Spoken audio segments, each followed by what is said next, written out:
What's going on? What's going on, man? It's your boy General Africa. I'm here with Coach Shelton Harrison, the Honorable Coach Shelton Harrison. This to come get this work Mobcast, man. How's it going, Coach? Hey, General Africa, man, it's good to be on here, man. For to come get this work, Mobcast, episode one, man, episode one, boy, it's time, man. Come get this work, man. And we're probably we'll change up the title, man. We'll change up the title, man. MMA Mobcast, so people can hear the topics. But brother, I'm glad to be here with you, man. Thanks for moderating us, man. Yeah, no We'll problem, change man. up the title, I man. had the okay, I got my other screen up just so I can see the comment section. We'll probably salute Stamina MC, Arpit Singh. What's good? Aquarius, what's good? Well, we're glad to have you in here, man. We're glad to have you in here, Aquarius. I was supposed to go to boxing class. You got to get it in. It's all right. You go tomorrow. We got Tay Tay Brown. What's good? How's it going, girl? Who else we got in here, man? We got a couple people. D Brown, salute. So yeah, we're gonna let a couple people come in, but this is our first episode of the Come Get This Work Mobcast, where we talk about all MMA, men's MMA, women's MMA.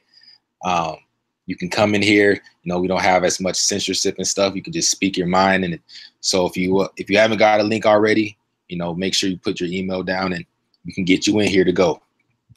We're gonna talk about a couple of things though. We talk about Andrea KGB Lee. We're gonna talk a little bit about Tyron Woodley against Darren Till. We're gonna talk about Cyborg and Nunes, and probably start off with the Andrea KGB Lee thing. What do you think, Coach? Yeah, man. Go. I mean, hey, yeah. Anything you want to ask, man? Let's go. Cause I know the rest of the people gonna come in, man. They're gonna come in. You know. So I mean, I saw your video on Andrea KGB Lee, and anybody who hasn't not really up to date with what happened, basically, Andrea KGB Lee, she's a fighter. She just got signed to UFC, and you know, there was a lot of outrage about her husband, Donnie Long, or boyfriend, whatever. He had Nazi tattoos, and people were calling her out on it, man, understandably.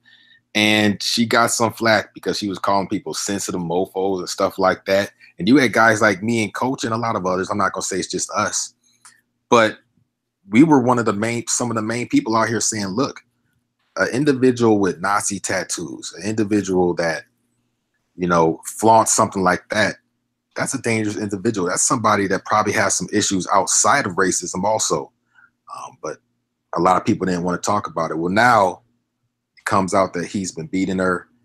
He's on the run, and she just issued a statement basically saying that, and we can probably get that statement up on here, but basically saying she wants privacy right now, and it's not going to affect her career.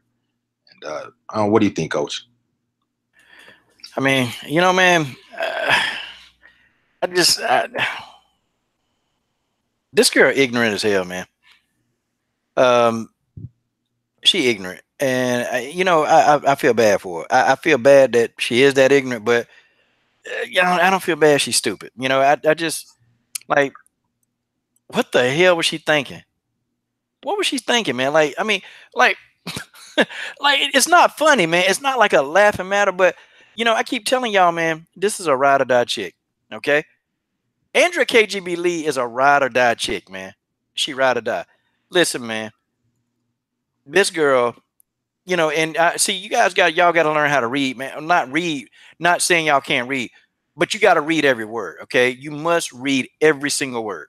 Okay, if you don't read the words in context, then you're never going to understand just what she means. Okay, you know, Andrea KGB Lee says she's working for a resolution. Okay, see, if you're telling me that you're working to resolve stuff, then that means that you've had some contact with Donnie. I know she had, and it's been on the down low. It's been on the low low. Okay, it's been on the low low with Donnie Aaron. I'm trying to tell y'all, and you know, she probably know where he is, and he probably trying to apologize. You know what dudes do?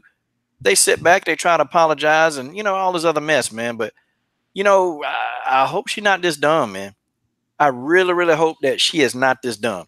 But I'm gonna ask you, General. Let me flip a question back on you, okay?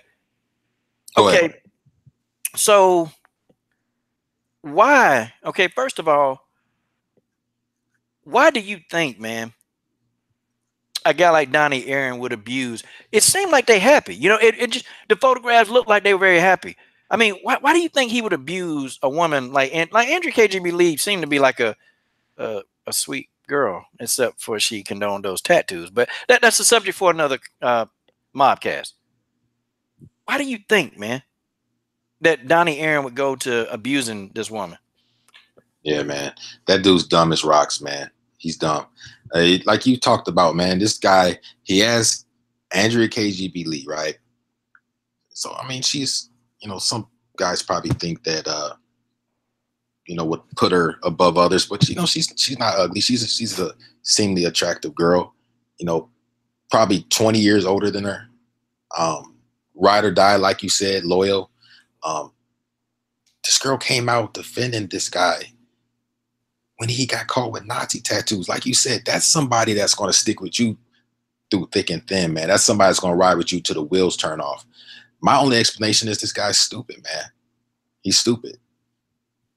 It doesn't add up. It doesn't make sense. But I'm going to tell you one thing, Coach, and I know we touched on this earlier. I agree with you. I think that she's talked to him. I mean, that honestly was my first thought, after the fact that, okay, what's going to happen to this dude is, they better lock him up.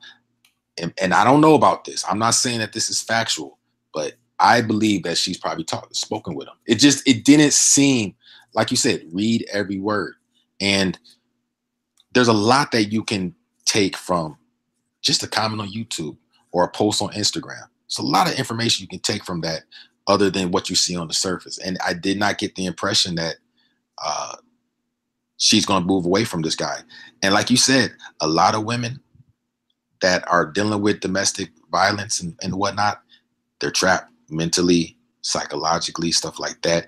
A lot of these guys get real psychological with it, the isolation and the belittlement and stuff like that. So I understand how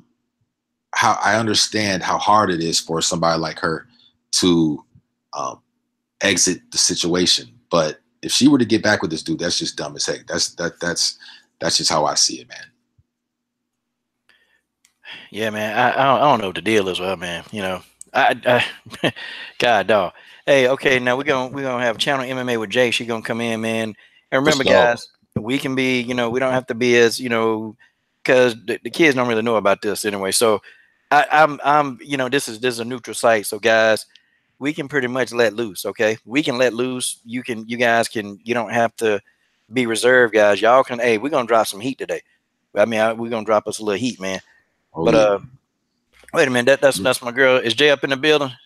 Yeah, I'm in the building. Channel, God, dog. Channel MMA. I'm in the building. Jay, we starting brand new channel. Jay, to come get this work Mobcast, boy. We gotta give some bastards some work today. Yeah, I'm in here. You guys, I love this. You, Coach, and Africa, you guys been doing the hard work out here. I'm not mad at it. So I will be here. Every chance you send me a link, I'm gonna get in on this little Mobcast. I like it.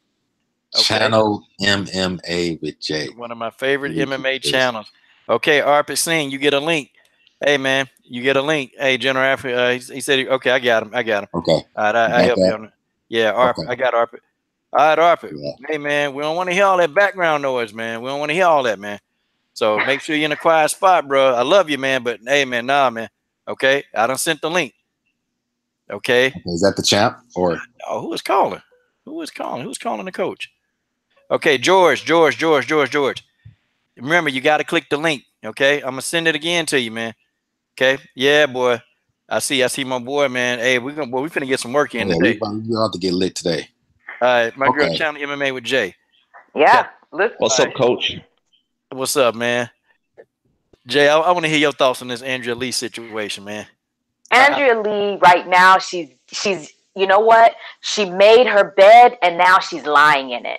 When you create a monster, you have to feed the beast. And I'm just being honest with you about this. You guys said, come get this work. And that's what it is. She has created a monster out of that guy.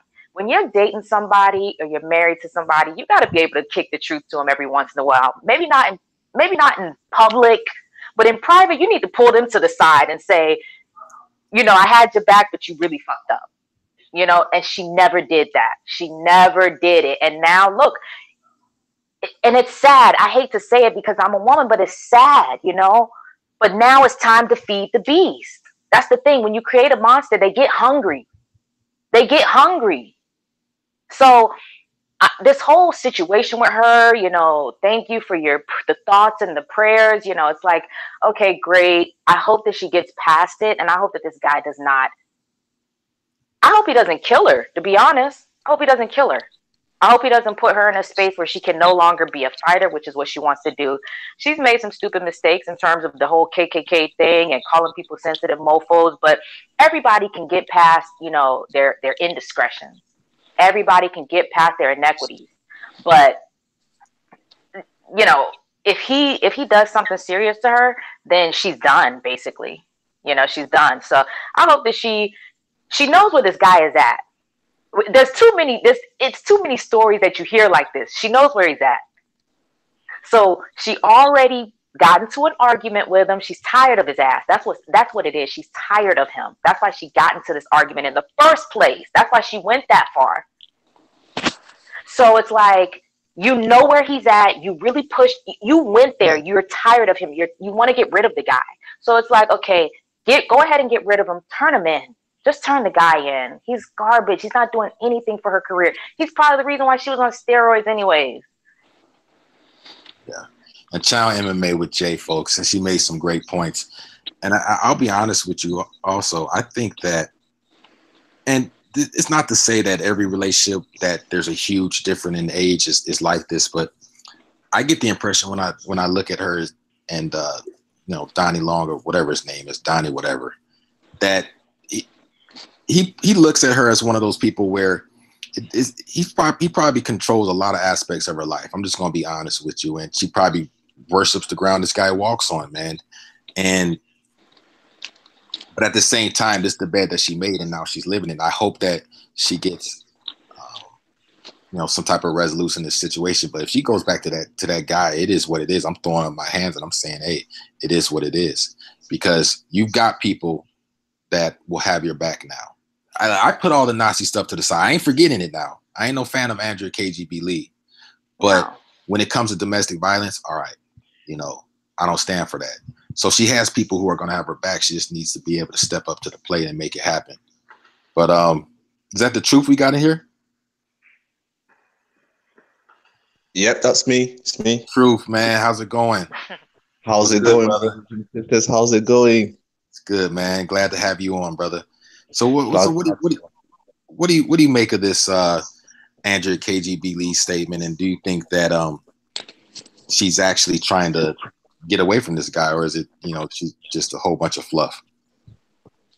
I think in Angela Lee's at Andrea Lee she's at a turning point in her life, a crossroads in her life, and I think if there's any time for her to reflect on what she needs to do going forward to make a better situation for herself, it's right now, because it's out there in the public and, she's got the support, like you said.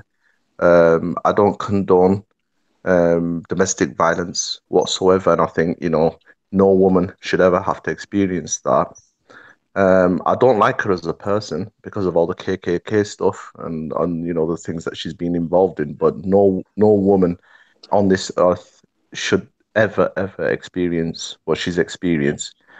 Whether she'll take the advice on board or whether she will, make a change, that we'll have to see in the future. But I do agree with a lot of your points that you made. That she, it seems like she's under a very controlling influence, and that he's a very big sort of part of her life, a very controlling and negative part of her life.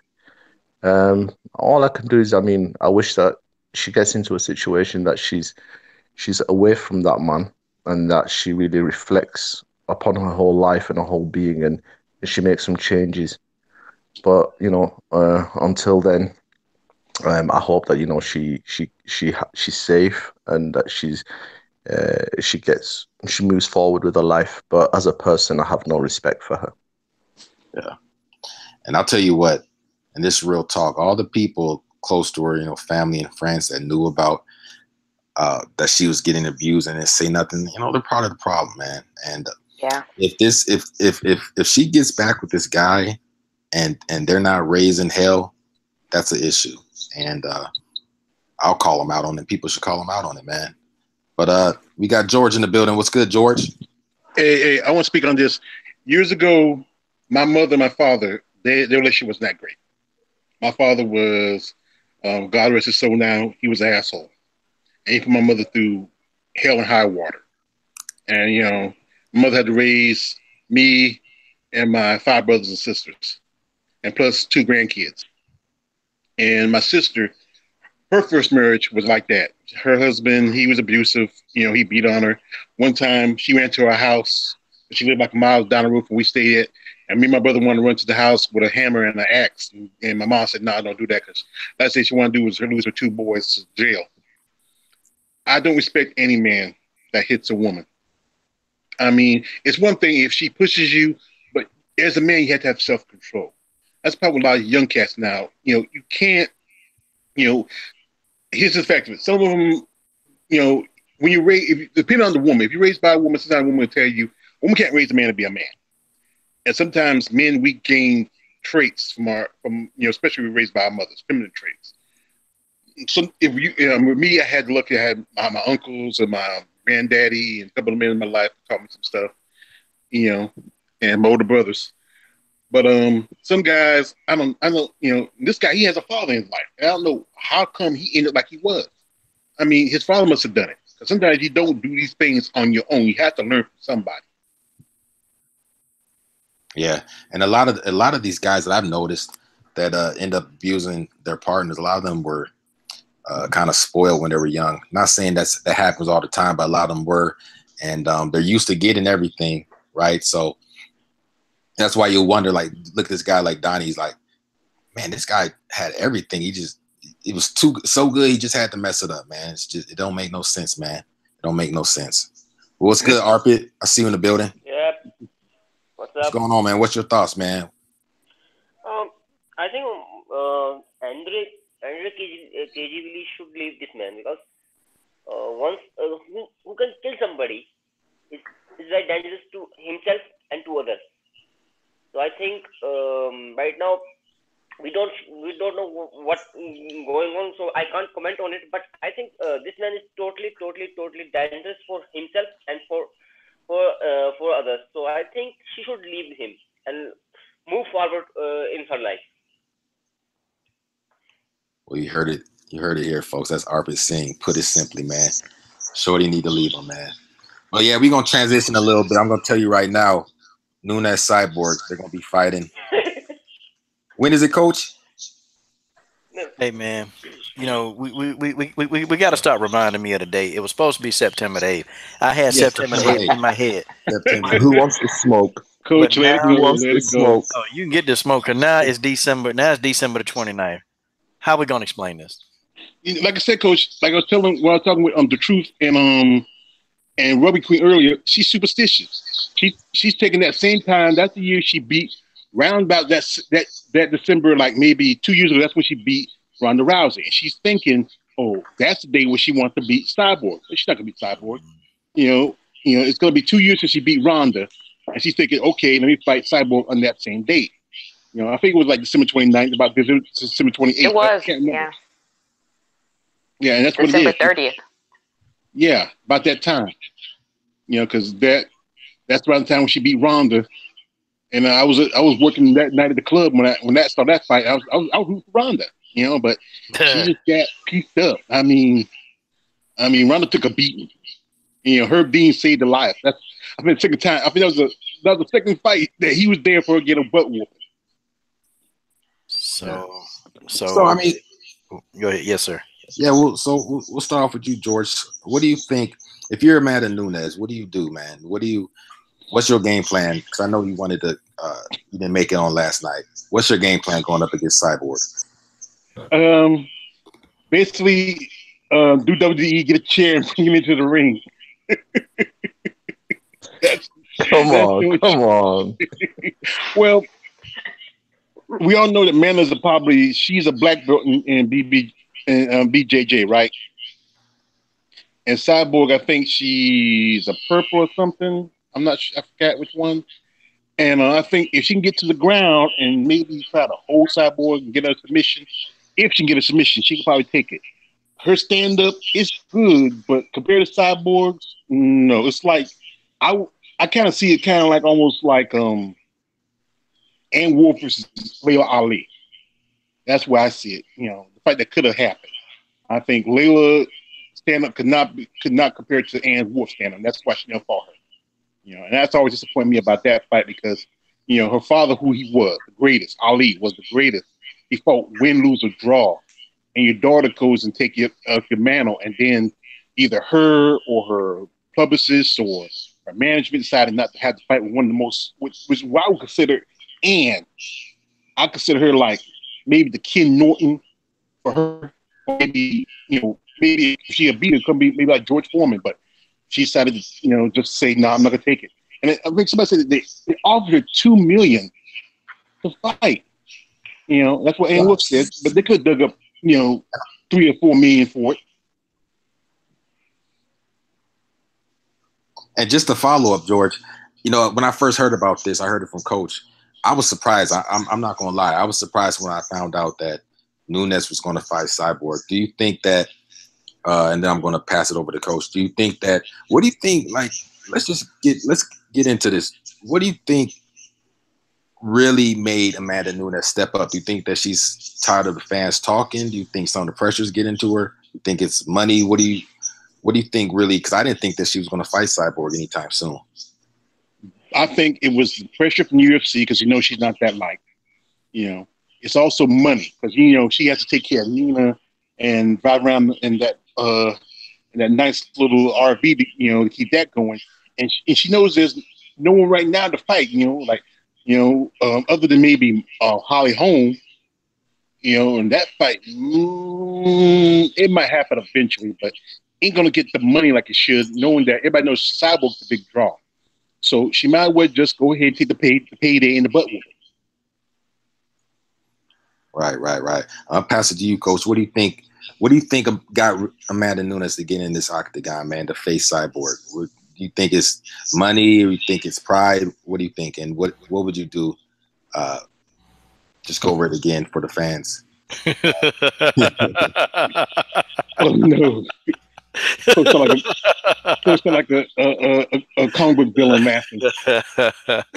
Oh man, God dog, boy. It's time to cook on this one. Go in. We know why Amanda got her whole car pulled, okay? Amanda been doing some whole stuff. She was acting like a hoe with Valentina. Okay, not that kind of hoe, but she was acting a scary hoe. She was acting real scary, okay? Didn't want the work, tried to stall Valentina out, okay? Valentina was right at the peak, and Amanda took that little extra time to get ready again because she knew she couldn't do it. Now she the one called out Cyborg. And see, I got to get a piece of these fake Nunes fans. I got to get a piece of these guys. I got to get a piece of that. Because I'm tired of these fake Nunes fans running around YouTube, running around SureDog, running around Facebook. You got the coach's name all in your mouth. How about this? How about the coach slap the yellow right off your damn teeth? How about if I do that? Because you guys been wrong. You were wrong about Cyborg not taking the fight. I told you, fool, she was going to take the fight. I knew she was going to take the fight. I said what it was is that Ray Ellaby was in that negotiating room and he was trying to negotiate more money for this fight. Okay, listen, man, classic. Because Chris said I need a fight in September. I'm trying to make ends meet. I need me. I need. And Ray Ellaby sat in that negotiating room. They trust me, it was an offer that Chris Cyborg couldn't refuse. And then guess what? Okay, the fight happens. See, Chris Cyborg is old school. And then, Chael Sonnen said the same. I think Chael Sonnen saw some of my videos, man. And I'm going to tell you why, because Chael Sonnen don't know nothing about old school Brazilians. He said exactly almost what I said, man, verbatim. Chris Cyborg is old school. Cyborg is from them streets, y'all. She from them streets. And how you handle stuff in the street, somebody call you out, you say, hey, look, we got to handle this. I got to get a piece of that. I got to get a piece, and Chris Cyborg is going to take her foot and break it off in Amanda's ass. And I'm telling y'all, this is what's going to happen, okay? See, people you can come in, you can come to, but you're not a Cyborg fan. I mean, I'm sorry, you're not an Amanda Nunes fan. That's just not what that is, okay?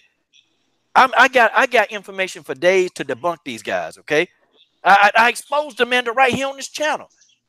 And I gave proof that this woman was not hurt like she said she was. The woman's a liar and a bad one at that. She can't even lie straight. And you know what, Amanda? And you better keep your woman straight. You better put your woman on a leash, Amanda. That's what Amanda needs to do. Because Nina Anzarov, yeah, there's an echo. I think everybody ain't on mute or whatever. Yeah, that's the echo is. I see it, Aquarius. I see it. Yeah. Hey, who is? Let me see. Who is?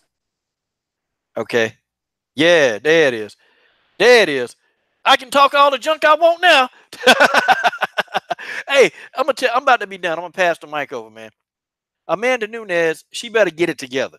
Amanda better get it together. Amanda finna get in there. She about to get slapped. She about to get beat. Look, man, this finna be a thrashing. Okay, and don't worry, I'm gonna stop right there for right now because I got a loaded clip. There it is. Yeah, we're gonna take it a little bit easy on Amanda for now. What you think, sis? Chow MMA with Jay. Yeah, with Amanda, I mean, she finally said she's gonna fight Cyborg. I guess Cyborg just kind of said, "Look, I'm not gonna get another fight. I gotta fight this girl all the way in December." But Amanda's in for it, man. She really is. She's pissed off a hungry lion, man. She's woken up the sleeping bear. I'm not sure. I'm not really sure about Amanda. I feel like Amanda has, she's got great striking. She can bludgeon a girl. She literally has beat the shit out of Julia Budd, beat the shit out of Ronda Rousey, and that other Cupcake Tate. She's done impressive things in the octagon, but I just don't see her beating Chris Cyborg. If it ever happens, if it's gonna happen, she is gonna have to literally pull one hell of a genie out of one hell of a big ass bottle because I just can't see it. I really can't see it. And I know Amanda, she's got skills. She does have skills. Now, off of her back, Amanda's a shit fighter, but everywhere else, she's not bad. She's actually not a bad fighter. She's a good fighter, but Cyborg is just the aggression that she brings in the octagon is just intense. It's intense. It's hard to game plan. It really is hard to game plan against aggression. Somebody coming straight at you, walking through your punches. It's hard to game plan for that. I don't even know what to say. I'm just going to have to, I'm going to have a good time watching some footage. Old footage of Cyborg and old footage of Nunes and kind of enjoying it in the lead up. But I just can't see Amanda taking this one. Cyborg she is the goat of all goats. She really is. She really, really is. And now they're giving her until December. She's going to be in Thailand 2 times. By then, she's going to be sharpening up things that we didn't even know she needed to sharpen up. I remember when she started boxing with the old girl, with the boxer, she started boxing with the girl. Who? Clarissa Shields? Yeah. Shields, yeah. She started boxing with Shields. And I didn't even know. I was like, you're sharpening up your boxing? You are sharpening up your boxing. It's just a very humble person that can say that. Like, I need to go and train harder at this because I'm not quite where I want to be. And I'm not sure if Amanda Nunes is taking that microscopic look at her fight game. I really don't. It takes a different type of person at the top of their game to say, I'm not quite at the top of the game that I want to be at. Cyborg she's going to go down in history with people who have any common sense, just literally the common sense that God gave you. If you have that, then you have to see Cyborg as an absolute legend, a legend of the game. That's the problem. The UFC don't have common sense. Well, that's what we're here for. That's what the Come Get This Work Mobcast is for. We'll work that common sense up in your ass. And I've been going back and I've I've been looking at some footage of Amanda Nunes, and I'll be honest, I've really been trying to rack my mind around what can Amanda do to beat Cyborg, and I'm just not. I can't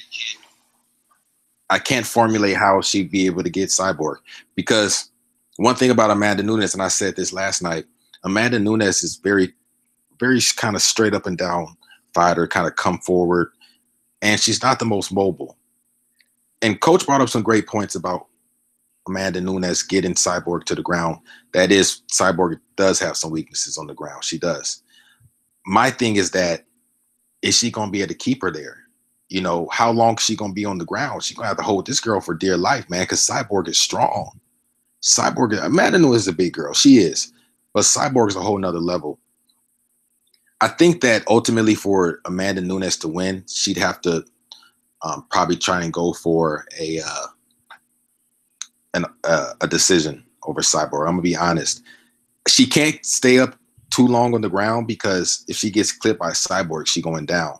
But at the same time, I kind of want to see how, you know, if she can improve her movement, because she's going to have some movement. It can't just, in my opinion, it can't just be taking Cyborg down to the ground and you know, getting the work in down over there. She's going to have to be mobile too. She's going to have to, you know, kind of be like Holly Holm in that sense. But if she stays up too long, right? If she stays up too long, that's also, you know, it's not. I don't think that'd be a smart move. What do you think, The Truth? Right, it's smoke time now. It is smoke time. Hey, The Truth, you there? Yeah, I'm here. Can you hear me? Yeah. Let's go. Me and Coach already got 100 on this. Right, okay. I'm just gonna start off by answering your question about why the fight was made. I think the fight was made in December because Amanda Nunes sees a chink in the Cyborg's armor. I think she looked at that Holly Holmes fight and she thought, heck, you know what, Holly Holmes, she survived in there, and maybe, you know, Cyborg is not as indestructible as, you know, as she once was, and she sees some holes in that game. And I think Amanda Nunes, I know that, you know, there's been some delays and things like that that's happened, but the fight is happening, and that's a great thing, because, you know, first of all, I think it's a fight between the number 1 and the number 2 female MMA fighters in the UFC at the moment, you know, and it's going to bring the best out of both of them. And if there's anybody that can beat Cyborg, I think it's Amanda Nunes is the closest thing that's going to beat Cyborg. What I think she needs to do, I agree with you, General. I think that she needs to work on a lateral movement, because, you know, she can't just be a standing target for Cyborg to hit when they're striking.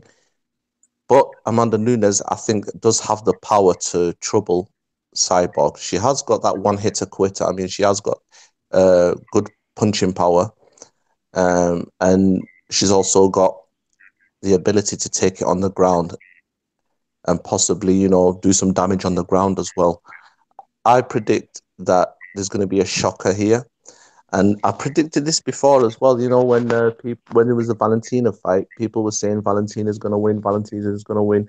And, you know, they were accusing Amanda Nunes of delaying the fight and things like that. And what happened? She won.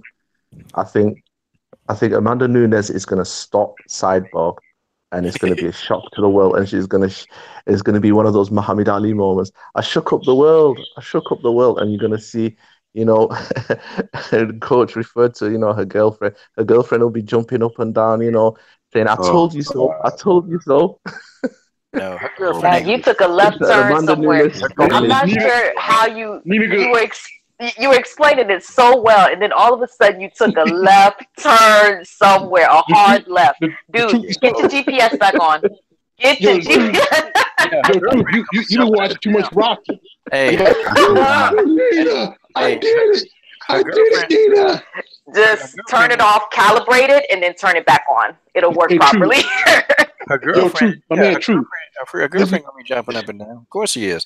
She gonna be jumping up and down, stomping and praying to the Lord. Lord, resurrect Amanda, because Amanda been sitting on this canvas too long, knocked out. Pick her up in the name of Jesus, Lord. Help her, Lord. She gonna stomp up and down, and we're gonna have a church. And she's gonna have a church. Man, you know, for truth, it's not Rocky. It's not going to be Adrian coming down to say, Rocky, you Adrian, I did it. Nah, this is going to be more like, it ain't going to happen like that. It could happen like that. This is the thing. Amanda Nunes does have a lot of power, but I don't think she has the one-punch knockout power. But I want to touch on something, too, and then I'm going to pass it over to General. Back to me. I got to touch on it, too. I'm sorry. He dropped one right there. But General, if Jarena Bars, man, couldn't knock out Chris, and she bigger, man. She's huge. I don't know, man, but go ahead, man. Go ahead. I watched that fight between JoJo and Cyborg. No, Cyborg took some lick. She took a licking. But she kept on ticking. She kept on ticking, exactly. Wow. If you've seen that, anybody that's seen the Jarena Bars versus Cyborg fight, knows that Cyborg has a chin. All right, I mean, Jarena JoJo Bars was doing those push kicks, and I mean, she can crack. All right, and Cyborg took. She got hurt in that fight, but she didn't get knocked out. And this is another thing about she got dropped. She got dropped. She knocked her down. There's one point in the fight that Jarena took a good hit from Cyborg. She did kind of like, had to take a shake a leg. Right. I mean, and that goes to my point. Cyborg's resume is extremely underrated, man. And that's one of the biggest, like, people go back and they look at Mike Tyson's resume and this and that. Cyborg has fought at that time, some of the best women in MMA. She has. And she's fought, we can go down the list, man. Cyborg has fought some great names, man. And she's fought different levels, too, and different styles and stuff. I don't think Amanda Nunes, she's a great athlete, great striker, but I don't think that she presents anything to Chris Cyborg that she hasn't seen already. I mean, just look at how she handles somebody as mobile as Holly Holm, cut off the ring, control the outside foot, the outside leg. If she did get hit, she was able to eat it. I mean, I don't see Amanda Nunes bringing anything to the table that Cyborg hasn't seen already. What do you think, Arthur? You there? Oh, I'm sorry. Yep. Channel MMA, and then we're going to go to you, Arthur. All right, just real quick, I wanted to just say, I hear a lot of things with Amanda Nunes, in terms of she just needs to work her lateral movement. She needs to move a lot more. She needs to get her movement game on. And I believe in all of that. I do think that she needs to get her movement game on. But right now, it's too late. You can't start moving in a fight against Cyborg. The only reason why Amanda Nunes is not a heavy fighter. Like, she's not a heavy girl. She actually looks regular for the weight class. She doesn't have a whole lot of muscles or anything. It's her cardio issue is a serious issue. That's what she needs to work on. The only reason why she doesn't do lateral movement and blitzes and circling and 360 is because she is afraid of gassing out. She did it before. She's gassed out so many times before. Back in Invicta, gassed out against that girl. I can't remember her name. She just gasses all the time, and now she's afraid of it. So if she starts doing that today to get ready for Chris Cyborg, she's done. She's toast, because she's still going to be on the first level of movement. And Chris Cyborg and Holly Holm, these two fighters are like, they push themselves when it comes to cardio. They push themselves and they never get tired. I've actually never seen Holly Holm tired before. I've seen her doing some silly stuff, and maybe not focused in a fight, but she never actually gets tired. And that's the thing about fighting. If you can take exhaustion and cardio issues out of it, then you can have a really good fight, because then we're not looking at who's gonna get tired first. That's not a fight. That's not a real fight. I want to see two people of equal power, equal skill getting in there and seeing who is the baddest person. I do not want to see Amanda Nunes using movement. Don't do it now. Don't start that now, because guess what we're going to hear after the fight? Oh, my cardio. I don't want to hear it. I don't want to hear that.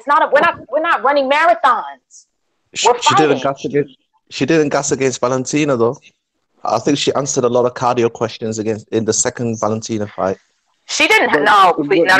She didn't have to gas against Valentina because Valentina didn't push her gas tank. Valentina didn't push things. Valentina waited in the background, and they both kind of waited and looked at each other. Just be honest, it wasn't the most exciting fight in the world. It wasn't a banger. They took that fight slow. If you look at that fight, they were slow. They wasn't really pushing like Jay said. They weren't really pushing it. I mean, she didn't have to extend herself in that fight. But her fight with Kat Zingano, you know, she was cracking Kat, but then after a while she burnt out and Kat got her and just went to town with ground and pound. She burnt out in that Kat Zingano fight, and she was winning the whole fight. The whole fight she was winning. Right in the last 10 seconds, Kat Zingano split her in half. All because of gas tank issues. One thing about Nunes is that, and Coach brought this up, sometimes she does get rattled, and she really, and you're right, Challenge MMA with Jay, she's going to need cardio, and she's going to need even more so this go around, because if she gets rattled, if Amanda Nunes gets rattled against Chris Cyborg, that also affects stamina. In football, a lot of people talk about, there's this one saying, I forgot how it goes, but like, basically, go ahead, Arpit. Is that Arpit? I think Nunes versus Cyborg is an exciting fight, and if Amanda wants to beat Cyborg, she should watch Joanna Bar versus Cyborg, because that fight is a blueprint to beat Cyborg. Don't stand in front of Cyborg. Always use your kicks to create a space. And if you want to beat Cyborg, that's a blueprint. If you want to beat Cyborg, you have to watch that video of Joanna Bar versus Cyborg, because that fight is a blueprint to beat Cyborg. This fight can show you how to beat Cyborg. Don't stand in front of Cyborg. Just don't let her get hold of you, and just always use your jab and use attack on her body. That's the way you can defeat Cyborg. But the problem is with Amanda, she's mentally not ready for this fight. She just want to get her payday. If you want to beat somebody, you have to be mentally prepared for everything, and she is not. Yeah. Yeah, he really dropped some dead knowledge. She's been sitting around for a long time, and I don't know if she's ready. I don't know if she's ready right now. But we have the man, the legend, Dennis Espinosa. What's going on, brother? Working my Lord Merlin. Hey, King George, I had to put some shades on. I'm trying to look as cool as you. I bow to your power, my Lord. Yeah, the first few minutes of the fight will be very interesting. You know, counter the counter, pimp the pimp, sell the salesman. You know, Home is known as a counter puncher. Valentina counter punched her. Chris put pressure on her, making her throw first. Made Home uncomfortable, made Home throw first, so she could counter punch. But whoever starts going backwards first and more continually is going to be in trouble. I think, I'm pretty sure, well, I'll stop saying I think. I'm pretty sure Cyborg's ground game is better than people give her credit for. She doesn't like the ground. If you look at her reaction to people taking her down, it's sort of lackadaisical. It reminds me of McGregor shooting in on Diaz, and Diaz saying to himself, "Oh, you're a wrestler now." And Chris is working her ground game all the time. She's wrestled. She's beat Olympic level wrestlers. There's a couple of there's at least one video of that happening. So I wouldn't underestimate Chris's ground game either. So it'll be interesting. Nunes is more one-dimensional. Her punches are fast and straight. I think Chris will put pressure on her. It'll be similar, but maybe not as fast as the Yana Tsunokai fight. Chris will put pressure on her, force Amanda to throw. Chris will counter. If Amanda comes forward and throws those straight shots, Chris will move, slip, side, and counter. Amanda takes her down. I think Chris will be ready for it. Dennis Espinosa, folks. And I agree, man. Cyborg is a lot better on the ground than people give her credit. Coach, you wanted to add something to that? I know you was trying to get in there. What? Yeah. What? Just about Cyborg. I mean, maybe the fact that she's been. Was it levels to this? Hey, ass whooping, knocked out, third round. I dropped the mic. But Amanda Nunes. Oh gosh. It's gonna be like you ever remember that movie Baby Kids when like Robin Harris talking about how your mama said beat you when your daddy come home and he played that blue record, the one that skips beat you when I wanna What? when I wanna when I wanna. Okay, okay. The truth. See, since we kind of got this going, okay. Since we got this going, I got to get a piece of that now. I got to get me a piece of that. So, okay, you so certain that Nunes wins. Now, if Nunes wins, I got people telling me that I'm gonna shut my YouTube channel down like I'm really a sissified like they are. Okay, like I'm gonna shut my YouTube channel down. Well, that's just one thing. Everything that you said is the reason why I think Chris Cyborg putting Amanda ass to sleep. Amanda gonna be like, I can beat you. Pop. Amanda gonna be out cold. Amanda going, hey, I'm gonna tell you, man. I'm gonna tell you, it's hard for her. If she can watch the Holly Holm fight all she want to, she not Holly Holm. She don't move like that. Amanda has her own unique style that makes her a great fighter, but her stylistically, she's completely tailor made. She's tailor made. She's a banger. You can't teach a banger how to be a distance fighter. That's what she always is. She's a banger. She can't do it no other way. Amanda Nunes don't know how to do anything else but bang and do it well. But you're going up against the biggest banger in the business. I'm talking about one who can stand there. This the same one that made Gina Carano quit. This the same one that beat Marlos Conan damn near into a coma. Okay. This the same person who, well, Holly, if Chris decides to stand with Holly, Holly's gonna dominate Chris. Man, she outboxed Holly Holm. She gave Holly Holm a boxing lesson. Okay. Like, all of that being said, Amanda Nunes, her lateral movement is it's not there. If Amanda had like great lateral, I would give her more of a chance in this fight. Amanda walks straight into you, okay, and she tries to get off first. Okay, Amanda will try to get off first, but see, that's not gonna work with Cyborg. Cyborg gonna catch them punches on the elbow, and then she gonna return fire. She gonna catch and shoot, man. Amanda Nunes ain't no boxer. She's a good striker. She ain't no boxer. Amanda Nunes' head movement ain't even that great, man. See, she been in there with people, man, that are easy. They're very easy to hit. They're very easy to subdue. Okay. Well, you got somebody who just as strong as you. You got somebody who can hit just as hard as you. You got somebody who will. And I question Amanda willpower. I don't know if Amanda will all that. I think when Amanda feels pressure, I believe, that Amanda, you can make her crumble. You can make Amanda not. I'm telling you, Chris is going to take Amanda into deep waters, maybe the third round. And Chris going to keep pushing the pace. I'm going to tell you what Amanda going to do. Amanda, the only way she can win this fight realistically, okay, is if she pushed the pace and get this fight to the ground. And then make Chris beat her with her BJJ. Make Chris Cyborg beat her with the BJJ.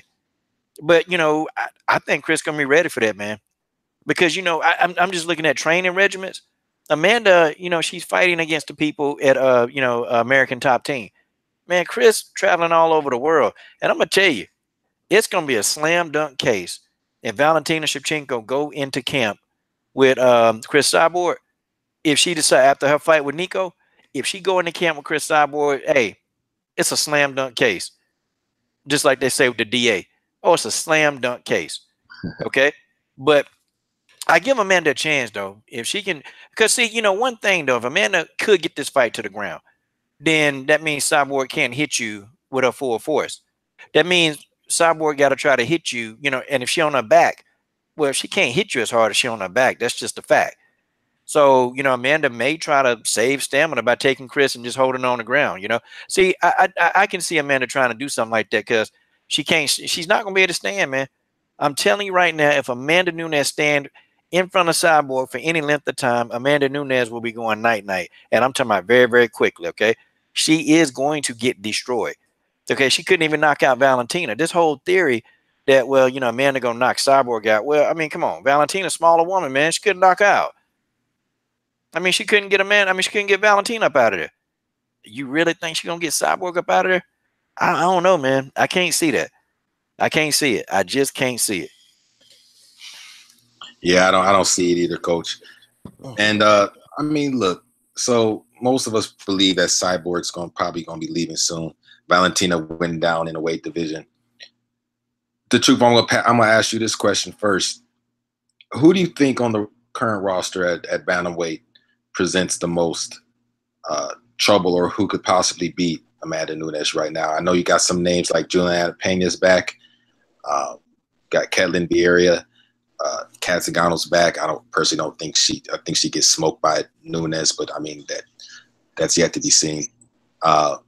Jermaine Randomay's back. I don't know what weight class she's going to be fighting in.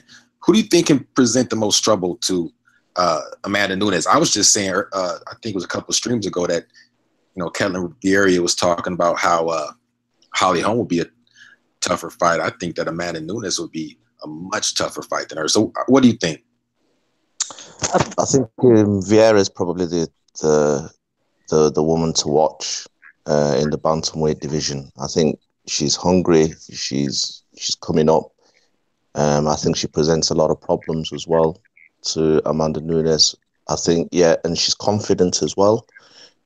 Just the statement that she said about Holly Holm being the tougher fight than Amanda Nunes, that shows that she's confident in her skills and her abilities. So I think Kat Zingano gets smoked. I mean, let's talk about Amanda Nunes now rather than the Amanda Nunes of the past, because I think one thing that we all have to agree on is that Amanda Nunes is a much improved fighter from the days when she was getting beat by Kat Zingano. I think that she has made improvements in her game since then, and she has come along, because you have to make improvements to become a UFC champion. But yeah, I think Vieira's got an aura of like that Rocky 3. When Mr. T, when you've got that hungry character that just got that vision and that goal just to get the belt. So I think she's the main threat. So you think you call Ketlin Clobber Lang? She's Clobber Lang. Yeah, Clobber Lang. Predicting pain. So she's probably telling Nina, say, "Hey woman." But the part where he goes to see Rocky leaving the statue. Hey Nina, why don't you come over here? Be with a real woman. Yeah.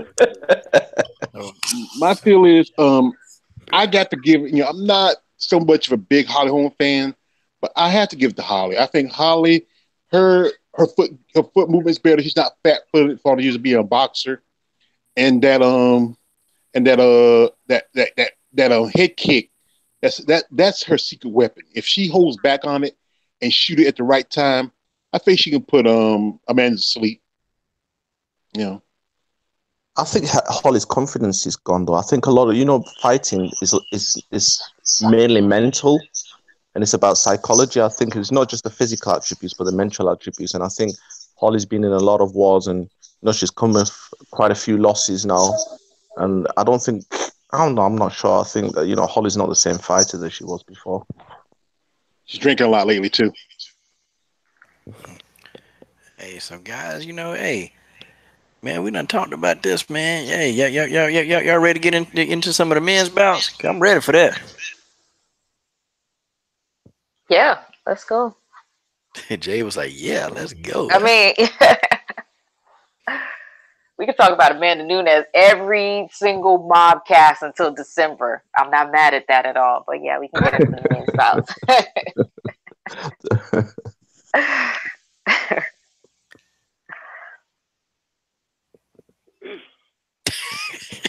Everybody quiet as hell. Damn. All right, I'll jump off. I'll jump off with it then. I'm gonna jump off with the latest on some of the men's bouts. In UFC 228, there was supposed to be a big fight between between two of the up and comer featherweights, Yair Rodriguez and Zabit Magomedsharipov, and Yair just pulled out of the fight. Oh. I'm gonna say this. Yair Rodriguez, he got cut from the UFC like maybe 4 months ago. He was cut from the UFC for some bullshit. Dana White being petty as usual, But this is the person that Dana wanted him to fight. Wanted him to fight Zabit. He said he can't fight Zabit, so he cut him. Then he signed him back to the UFC, and he said, "Okay, I'll go ahead and fight Zabit." And then now he just pulled out of this fight, man. What do you guys think the fate of Yair Rodriguez is right now? That was a big, heavily anticipated up and coming fight for these young featherweights. Well, you know how it is with Dana White. He has his favorites, and and he picks and chooses. He wants to be God, and he likes to pick and choose who's going to go on to be great in the fight. Look what he did to Mike Jackson. How he let him go after he beat up his boy CM Punk. Right, Punk. Mm-hmm. And look how he's all happy now that Stipe is no longer champion. And then, like the coach said, look what he's doing to Francis Ngannou. I mean, he's cutting the man, and the guy, just because he lost to Stipe and then he got beat up, then he lost to the Black Beast. That's another conversation. That's another conversation. Francis Ngannou deserves to get somebody to be kind of giving it to him the real way, giving it to him real. Francis Ngannou was believing in fairy tales because Dana White was gassing him up. He was obviously gassing the man up, and he was like, then when it was time to fight Derek Lewis years ago, I can't fight Derek Lewis. He's too slow for me. What are you talking about? But you got respect for every other fighter that you fight. You can't have respect for Derek Lewis? Okay. All right. Well, now the tables have turned. Now the tables have literally turned. Your master is turning on you. Now what? He got so much love when we put Wolverine into the next galaxy. And now, it's sad, and he should, sometimes you gotta be, somebody told me, you gotta pay attention what the left hand's doing because you're about to get the right. Well, I mean, okay, hang on a thing, okay? And, even if Ngannou, is arrogant, and, but that's, when he was winning, nobody said anything about that. They ain't say not one iota. They ain't say a word. Or everybody was cool. Then as soon as Francis Ngannou got his ass whooped by Stipe, now everybody man, I'm disappointed in Francis Ngannou. Wait a minute. Y'all was sitting here jumping for joy when he took what's his face, man, took that boy right up off his feet, man, Alistair Overeem. That man lifted Alistair was off of his feet, man. Alistair toes curled up. Alistair was in dreamland. Alistair, are you okay? Alistair, are you awake? Okay. Oh, they were jumping for joy. Dana White. I mean, I think Dana White forehead got an erection, man. He was so excited, and I'm sitting here like, God, dog, Dana, are you serious? And then he gets in there and gets beaten by Stipe, and look what happens. Oh, he turned his back on him. Turned his back on him. Yeah. He got beat up. Now listen. I just listening to some of his interviews, he do sound a little arrogant. But then Mr. Lopez, with everybody looking at his haircut thinking he got braids. No, this fool just took a razor and cut lines down his head to make us think he got on braids. This dude got a fade and a braid in his head, and he's sitting here talking about what kind of friendship is this guy? Look, man, it's not a real friend. Oh, wait a minute. I thought Ngannou was your boy. I mean, y'all taking photos, y'all hanging out. Oh, y'all chasing the girls together. I mean, I thought that was your boy. Now you want to come out and say his ego bad when he lost? Now he got his ass whooped?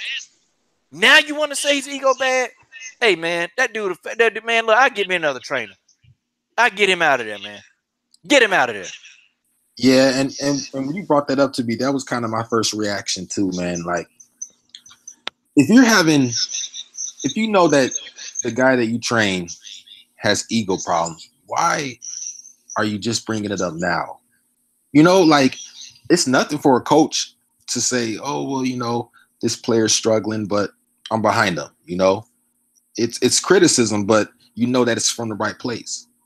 Why didn't he do that? Why is he coming out now that Francis Ngannou has lost? And like you said, because he's African, and that's why. I think one of the things is that it's so easy to throw someone like Francis Ngannou under a bus, because you can throw somebody like Francis Ngannou under a bus and nobody will be there speaking out for him and shouting up for him. I mean, he's not American, first of all. English is very much his second language, so he's not able to, get out there on the social media and things like that to sort of defend himself and talk, put his side of the story across as well. So it's one of those things that they hyped him up, and then as soon as he was beat, they threw him under the bus. I mean, the man, he's only new to MMA as well. If you look at the management and how he was handled, they fast tracked him to the title when he was nowhere near ready. I mean, he was knocking guys out and things like that, but in terms of MMA skills and things like that, it takes years to acquire. And he wasn't there yet. He just had natural ability. Yeah, nobody. Yeah, but his natural ability still, even if Francis Ngannou never elevated his game at all, it's still worth watching a pay-per-view over. You know what I mean? I can't say that, because he's not Ronda Rousey wasn't an MMA star and they pushed her all the way to the top, and she's not African. You get what I'm saying? So it's not about African, I don't think. And also his coach is African. So there's something to be said. His coach is African. He's African. I'd say his whole team, his whole team behind him. It was just, I don't know. I just think that he was managed wrong. Yeah, but his whole team is actually they're all African. They're all they're all his people. They're all people that understand his language. Either they speak French, French Africans, or any type of Francophone, put it that way. They speak French and they're African. So I think that he had a good team around him. The fact that his coach is now saying that he does have a bad attitude and he's arrogant, we need to listen to that. It just happens to be, it's just happenstance that it's happening right now after a loss, because the guy has never lost. He lost on the biggest stage. This is a big dude.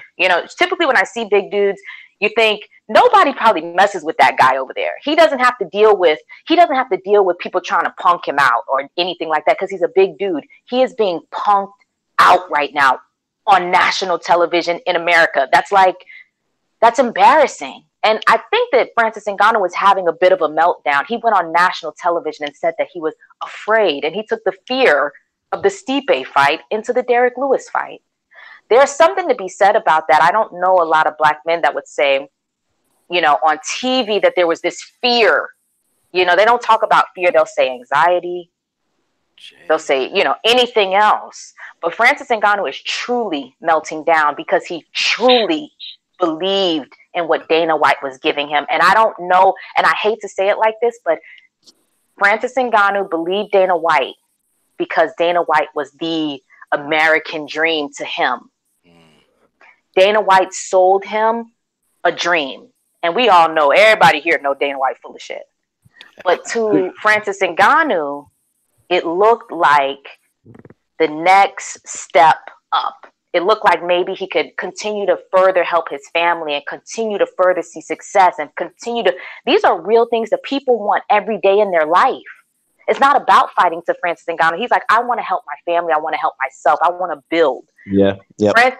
Dana played him and said, okay, you can build as long as you keep winning. That was the fine print.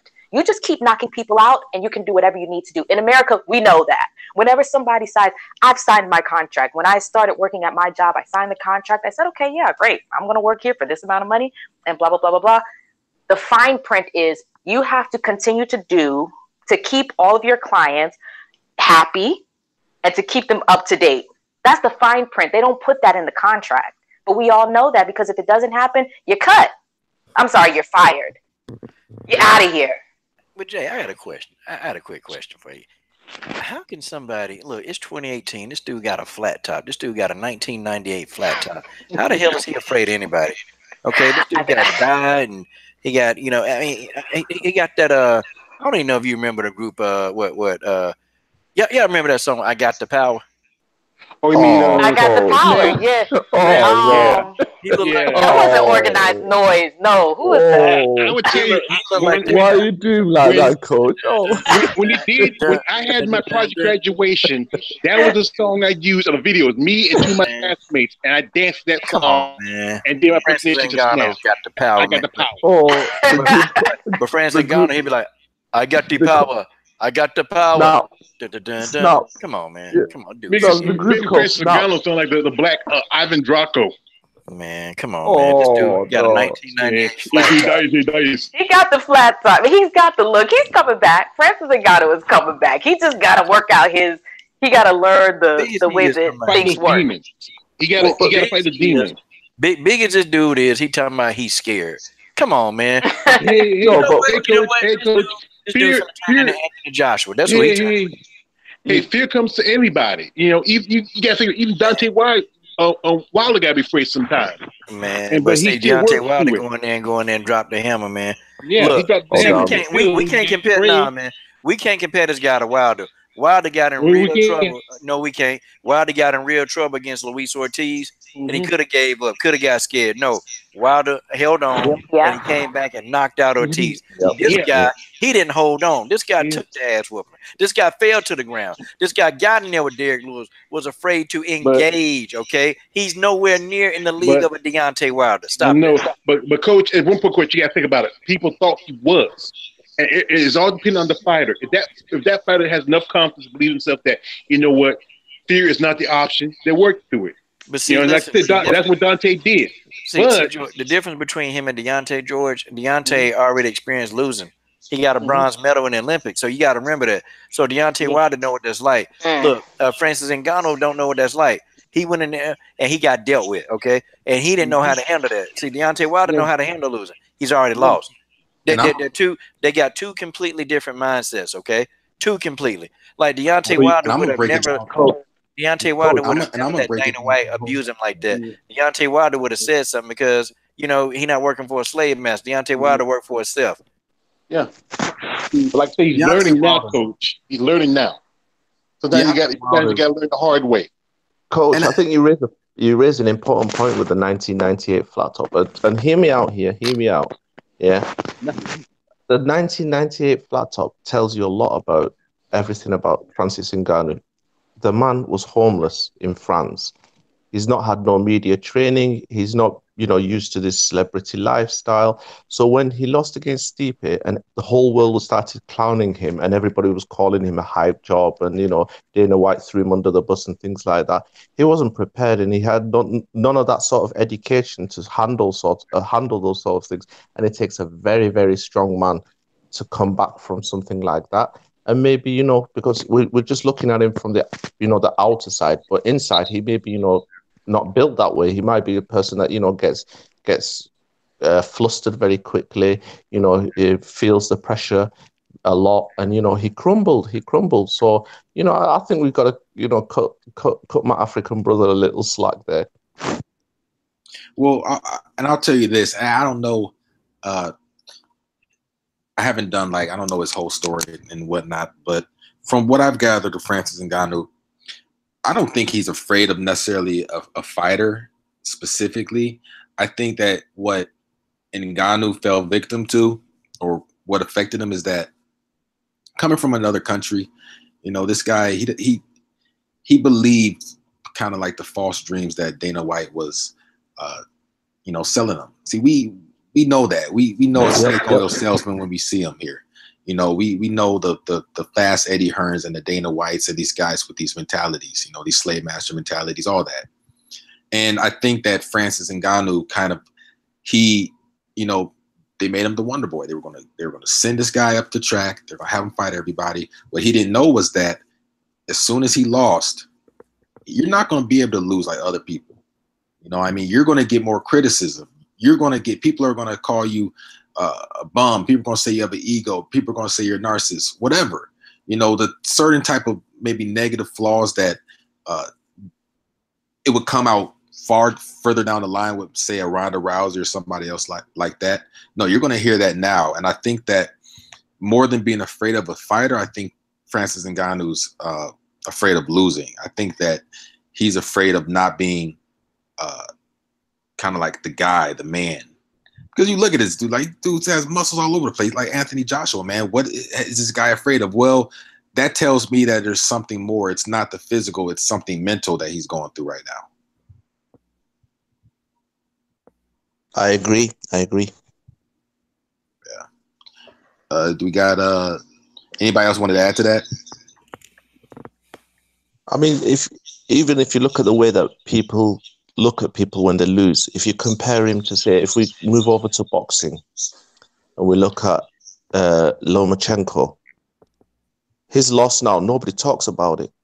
You know what I mean? And I think there's like a double standard between certain fighters where if one fighter loses, then the whole world comes crashing down on him, and that's it. He's done. He's finished. He's washed up and things like that. Where other fighters get a pass, and I think that happens in the UFC as well. If they've got their favorites and things like that, and even when their favorites lose, I mean, Holly Holmes, how many times has she lost, and how many times she's been brought back for a championship fight?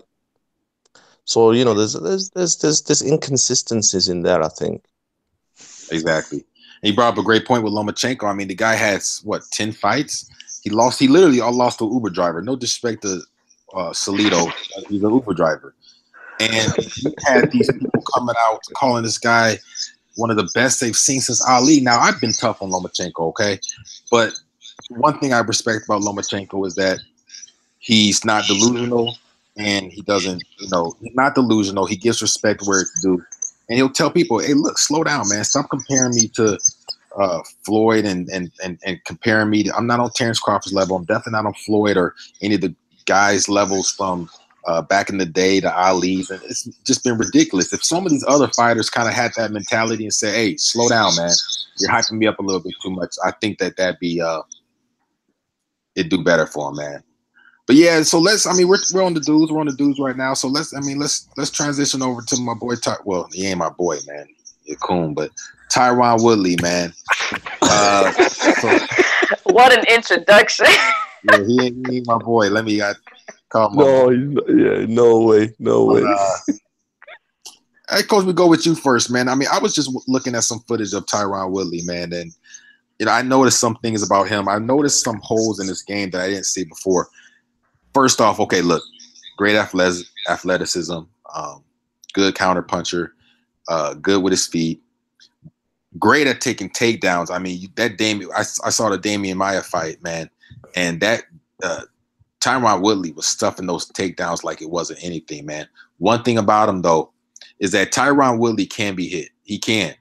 And, there are holes to his game in that aspect. If Darren Till can, just throw some shots at him, man, one of those shots are going to affect him. Darren Till's a bigger fighter. Whether he's stronger or not, I don't know. But he's definitely a bigger dude. If he can lay a good shot on Tyron Woodley, man, it could be bad for him. But anyway, what do you think, Coach? Well, I'm just tired of people always saying that I'm not available and I can't do what I'm supposed to do. Everybody's always second guessing me. Everybody thinks everybody just want to see me lose. I complain. Who's that on the phone? Is that AB? I just complain about everything. I don't really know what I'm doing sometimes when I'm talking. I can't help myself that Mike Perry used the N-word in front of me. Coach, are you Tyron or are you Floyd? Oh man! Sometimes they sound similar. Look, man, this dude buster, man. Look, Tyron Woodley been hanging around. Look, man, he been hanging around Floyd Mayweather, man. And I'm telling you, man, they've been spending a lot of time together. And lo and behold, now look how Tyron talking, man. I used to roll with Tyron Woodley, man, but he complain a little bit. He's a good fighter. Stylistically, Darren Till gonna be a problem for him. Darren Till's a very good counterpuncher, and he a southpaw. Now, Tyron done put a couple of southpaws out. He done knocked a few guys out, but Till is a southpaw, but he good, man. I think the counterpunching of Till probably is gonna be the equalizer, but I think Tyron is better on the ground than Till. So this fight, to me, it could be Tyron Woodley's fight to lose. But I think if he chooses to stand large amounts of time with Darren Till, I think he's going to get counted to death. That's what I think. Till is I think Till's striking is better. I think his stand-up is better. I think his boxing is better. I think Tyron is more of a raw athlete. He's like the athlete, And if Tyron explodes and really put his weight behind a punch, he gonna put you to sleep. But Tyron he gonna make it. If he get beat, he gonna make every excuse, and we're gonna hear about it for the next year. Well, man, the reason why I lost the fight, man, because nobody believed in me. You're supposed to believe in yourself, old buck dancing ass fool. You're supposed to believe in yourself, okay? But that's my whole breakdown. I don't really care much for him. I used to roll with him. I used to make videos. Man, look, man, I got between him and Cyborg, I done received 53 death threats, okay? Because I big up them people. I feel good about getting the Cyborg stuff in there, but Tyron, man, that's a waste of death threats. God dog. Trying to kill you for nothing. Say, hey, I don't ride with him anymore. I don't ride with that brother. Don't be threatening me. I can't ride with that tap dancing fool. I can't do it, man. Yeah. What That's is we it? should never. If you say I'm athletic, does that mean that I don't use my head? This dude, man. He was talking that good stuff though back in the day, man. But as soon as he started hanging out with Mayweather, here you go tap dancing. Oh, God. We got my girl, my sister, Genesis Green in the building. What's up, sis? Welcome, Genesis. What is going on, beautiful people? Just chopping it up. Salute, sister. What's your? Is there Go ahead. Nah, this is Jay. What's up, Genesis? Hey, Jay, how you doing? I'm good. I was waiting on you to come on. I've been listening to you on Coach's channel, man. You out there getting lit with them. I just got through listening to your your whole analysis about Kayla. She going down to 145. Hey, man, that's the danger zone. Look, she go down to 145. I'm gonna skip my whole amateur career and I'm gonna just go straight pro. I want a piece of that ass too. Seriously, everybody gonna want some. I might want some. I might give up the day job and just say, hey, you know what? I want a paycheck. Might go ahead, move up to 145. Everybody's gonna be calling this girl out as soon as she goes down to 145. No doubt. I'm telling you. She's food. Because when I was listening to it, and I was like, damn, she go down to 145. Since this is the world's new white golden girl, and they're making her seem like she's Yeah. She should fight. Thanks for listening, though, Jen. That's what's up. I think she should fight Gabby Garcia. That'd be a better opponent for her.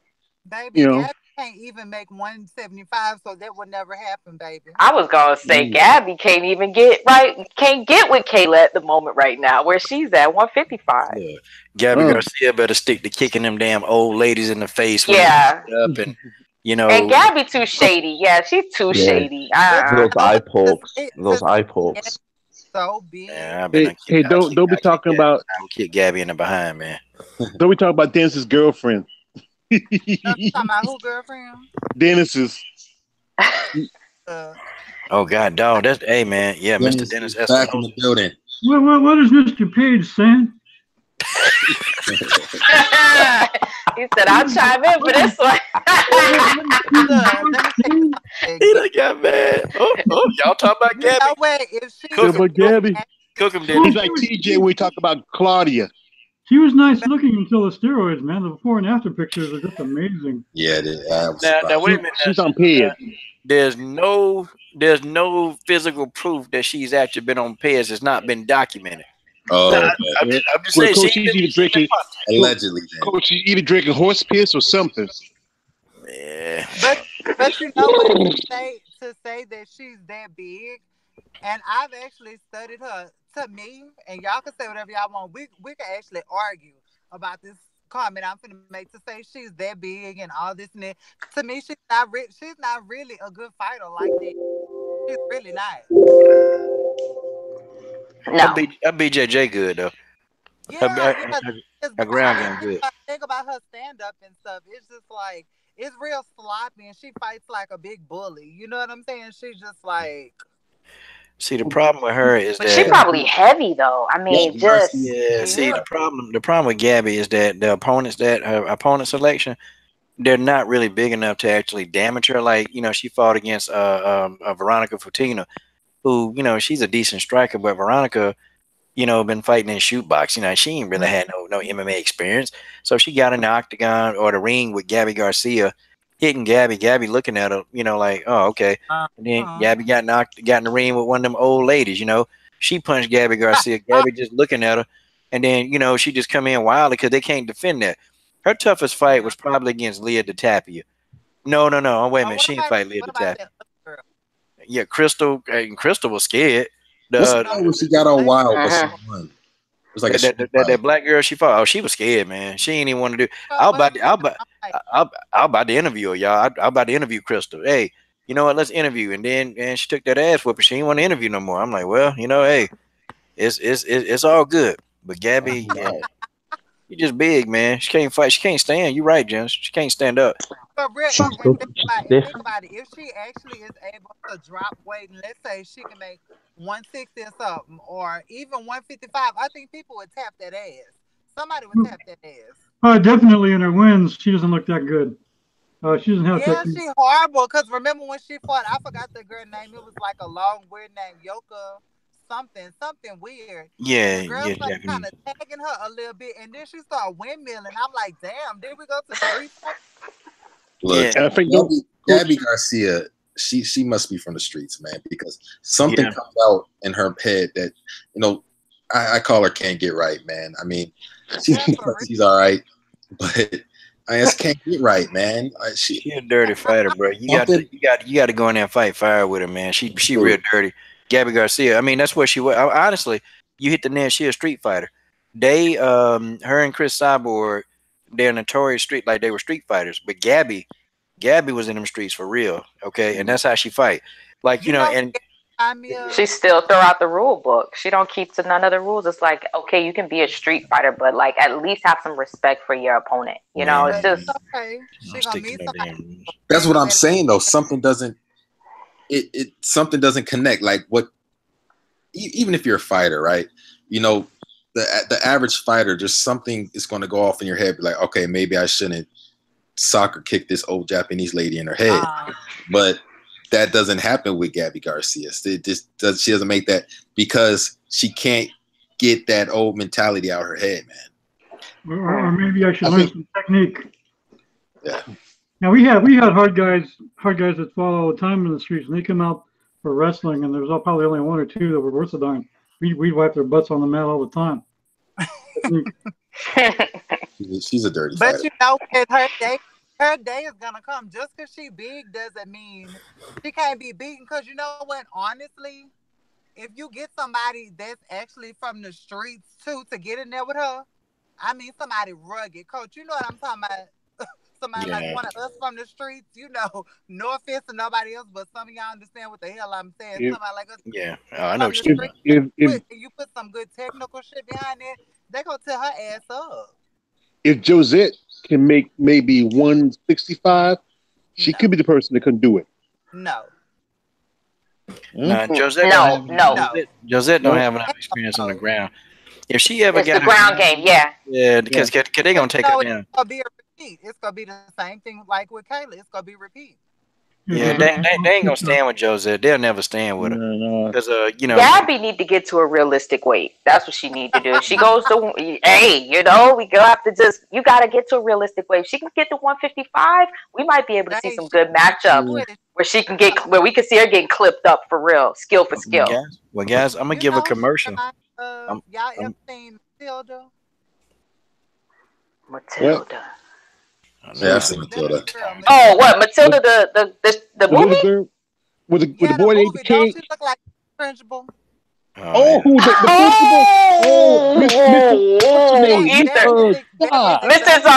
Mrs. Madam. No, it's head. No, Mrs. Pettiford. Yeah, I actually remember that. She does look like her. Yeah, Miss Principal, the principal. She was the one to make Bruce. She wanted to make Bruce eat the cake. Eat the cake, Bruce eat the cake. Yeah, well, now since Miss Trunchbull. Since you speak about and y'all speak about Gabby, getting to cut down in size. I'm gonna do a quick promo commercial for the Body Snatcher. Hey, are you really, really fat that you can't see your feet right now? Do you need to go on a diet? Well, hey, I got the guy for you. The body snatcher Keith Brown MMA in boxing. Go to him today, and he will slap some fat off of your ass right now. Listen, okay, it's a 2-for-1 deal right now. If you bring one of your fat friends with you, okay, Keith Brown will take you there. He'll exercise you to death, and Keith Brown will put a padlock on your refrigerator. He will take you out to eat, and when he take you out to eat, he will give you a watercress and a lemon on top of a salad. Join Keith Brown today and get a discount. 2-for-1 fat deal. Where can I sign up? And make sure you go subscribe to my brother Keith Brown. That makes videos on YouTube. The Body Snatcher. I don't be coming on. I don't think she'll ever make a realistic weight. I don't see it because she's just too damn big. Like, no, it's not gonna ever happen. This is the thing with Gabby Garcia. She's used to those. She's too big, one, and two, she's comfortable where she's at. You know, With the freak show, yeah. The freak shows, the circus, Japan. She should go to WWE, most definitely. Yeah, she, so like she would do well in WWE. Yeah. Sure. It's all scripted. Yeah, so like she'd be like, second coming of China. I can see Gabby Garcia hurting somebody in WWE. No, she hurt somebody. Yeah, because she don't know, she don't know how to stop, man. Oh, she don't know how to pretend. Yeah, that girl's. Get serious. And they pay her well in Rising for the freak show, man. She can go in there. They'll keep giving like Bob Sapp. They'll keep doing it. She is like Bob Sapp. That Bob Sapp was like that. He was a freak show. You know, the guy could barely fight. Sometimes you see him that he fought what's the guy? Oh God, I knew his name. God, I knew his name. He fought him, and he talked about how Sapp was just mean on most of the time and just throwing dirty blows. I knew the guy's name, but he was a black dude. I think he was either French, he was Nigerian or something. What are you talking about? What sport? It was back in God damn. Not K1. I don't even know. I'm not sure because he was on MMA, and he was saying with the same program with Rampage, Vanity Silva, and Miko and Krokoff. I mean, I used to see it sometimes on Spike. You show on Spike before UFC bought him out. Yeah, you know what? You probably wouldn't know him unless only reason why I know Bob Sapp was because he got into it with Mike Tyson, and Mike told him, "Find a contract, big boy." So it was kind of funny. But he's just basically old, big that just gets his butt whooped. I think he lost to I don't know where he was from. I think he's somewhere from Asia, but he got knocked out by a small dude. But yeah, I mean that's Gabby Garcia, man. I mean she's. Oh, I gotta look him up. I didn't know he was a fighter. One thing about Gabby is, where's she going to be at her physical health in 5-10 years? I think it's going to be a sad story. It's going to be a sad story. Gabby might have. Gabby start working out, man. Gabby might have 15 necks and 45 asses, man. That's why I'm happy. Seriously, yeah. I'm telling you, bro. And she might turn into an old fatty. Cyborg will let her do that because her and Cyborg are good buddies. She'll probably put him on a diet, make her eat Cyborg, she'll just sit on Cyborg. She'll be like, "Shut up, sit right on her." I remember watching when Cyborg's from her site where she has her YouTube site where her and Gabby was taking one of these guys. I think he was one of the trainers or something, and tried to throw him a bucket of mice water. I mean, it looked like something out of it's just the guy was scrambling. He was doing pretty good. Cyborg and Gabby Garcia, he got out of it. Lord willing, the brother got out of it. Man, I ain't gonna even lie, man. If I had to roll with Gabby Garcia, I'd be dirty, man. Like I would get some kind of position. I'd bite her, man. Do what?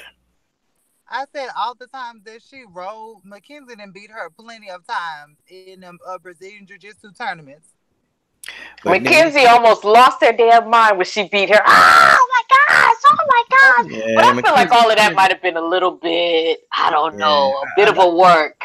I think it was close, man. But Mackenzie got to come in as heavy as she wanted to, so that also helped too. See, when a person undisciplined, because I know we got some Mackenzie Dern simps running around here, and we know that y'all don't really like how Mackenzie Dern do BJJ. Y'all just looking at her chest and you're looking at her behind. That's what y'all we know. And that I don't know if they run around here though. The channel is new. I think we got some good ones here.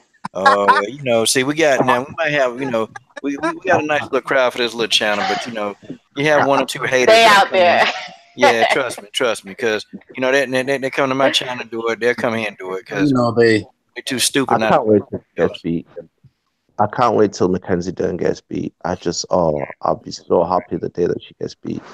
She gonna get knocked out her first loss. I know. But I looked on her Instagram today, and guess what she was at? Where? In Lincoln?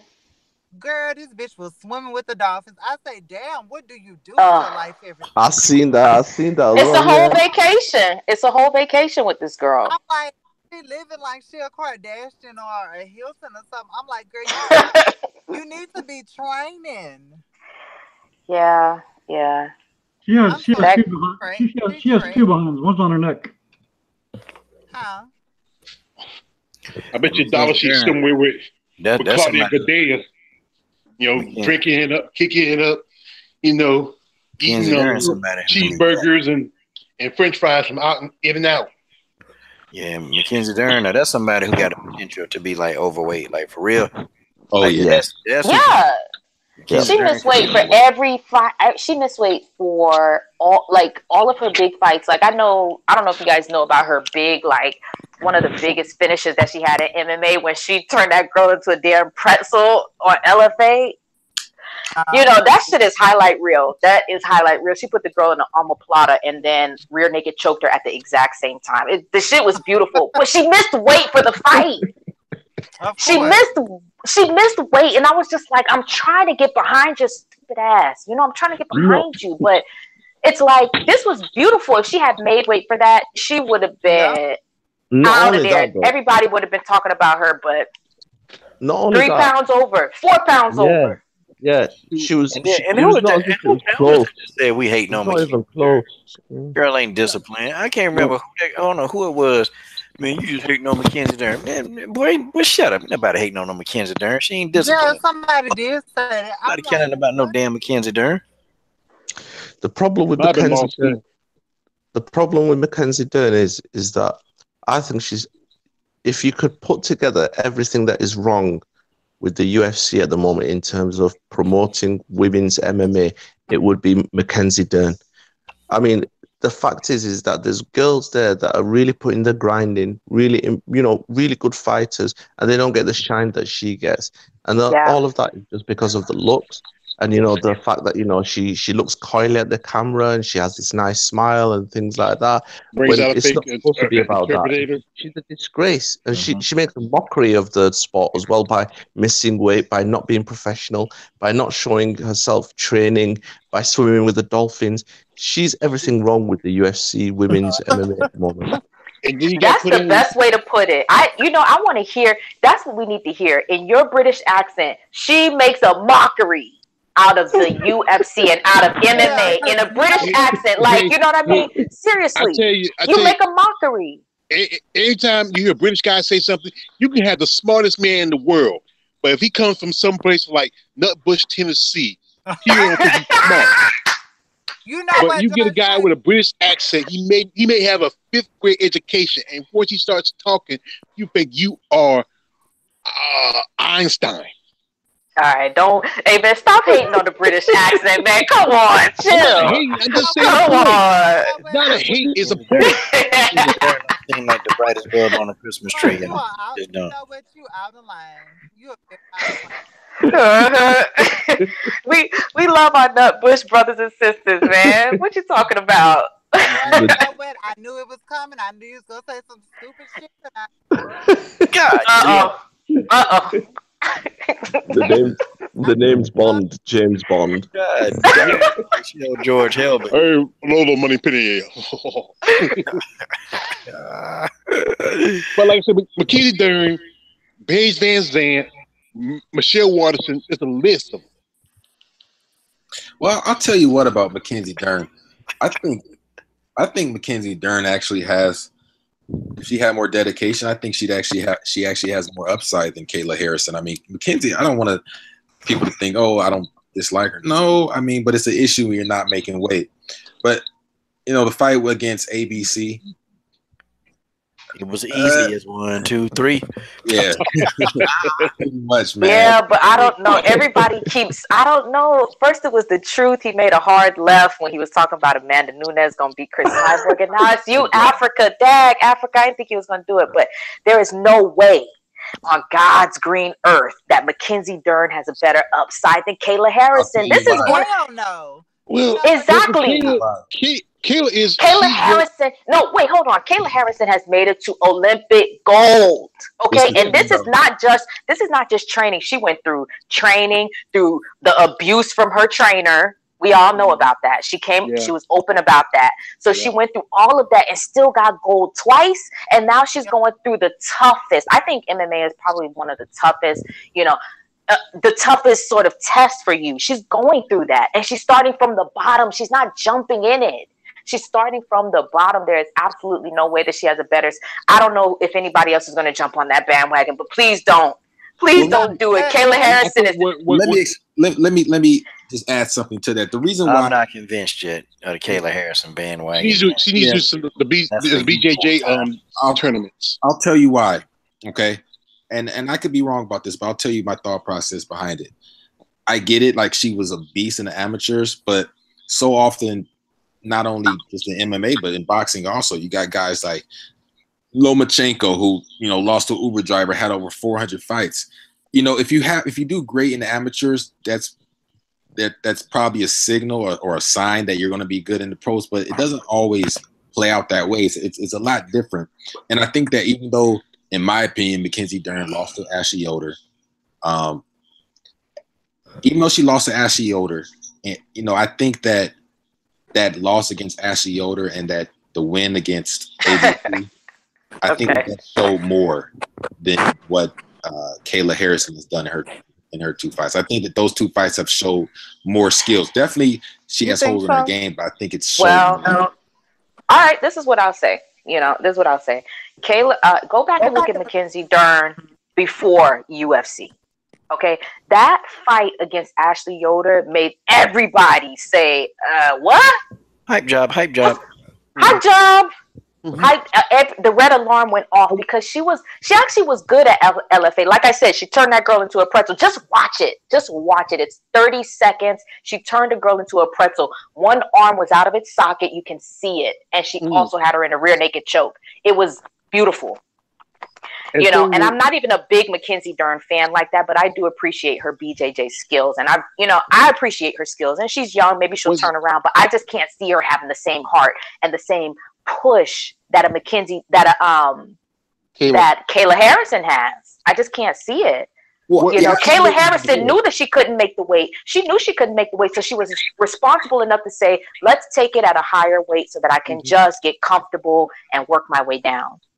And also, there's something to be said about people. I'm sorry, I'm going to let you go. There's something to be said about people who get into this MMA game at an older age. 23 is fine, but sometimes you're young, dumb, and you're full of it. Yeah. I'm going to say this. Yeah. I'll say this. What could happen? If somebody was smart enough to do this, I would say get Kayla and put her with Mackenzie. Mackenzie can teach Kayla grappling and how to do groundwork. And I can see, you're lying. No. She needs a boxer. She needs. There we go. Exactly. Exactly. She needs a boxer. But like I said, she does need to learn her ground game also. That's what we're probably with Ronda. Ronda was just the judo, and then that one knockout over Bess Correia. That's about it. And then she never really learned how to do a boxing. She never really learned how to do more. If she had a Muay Thai coach, that guy Edmund, he just messed her up. Head movement. Yeah, somebody should snatch up. Somebody should like Freddie Roach or Roger Mayweather.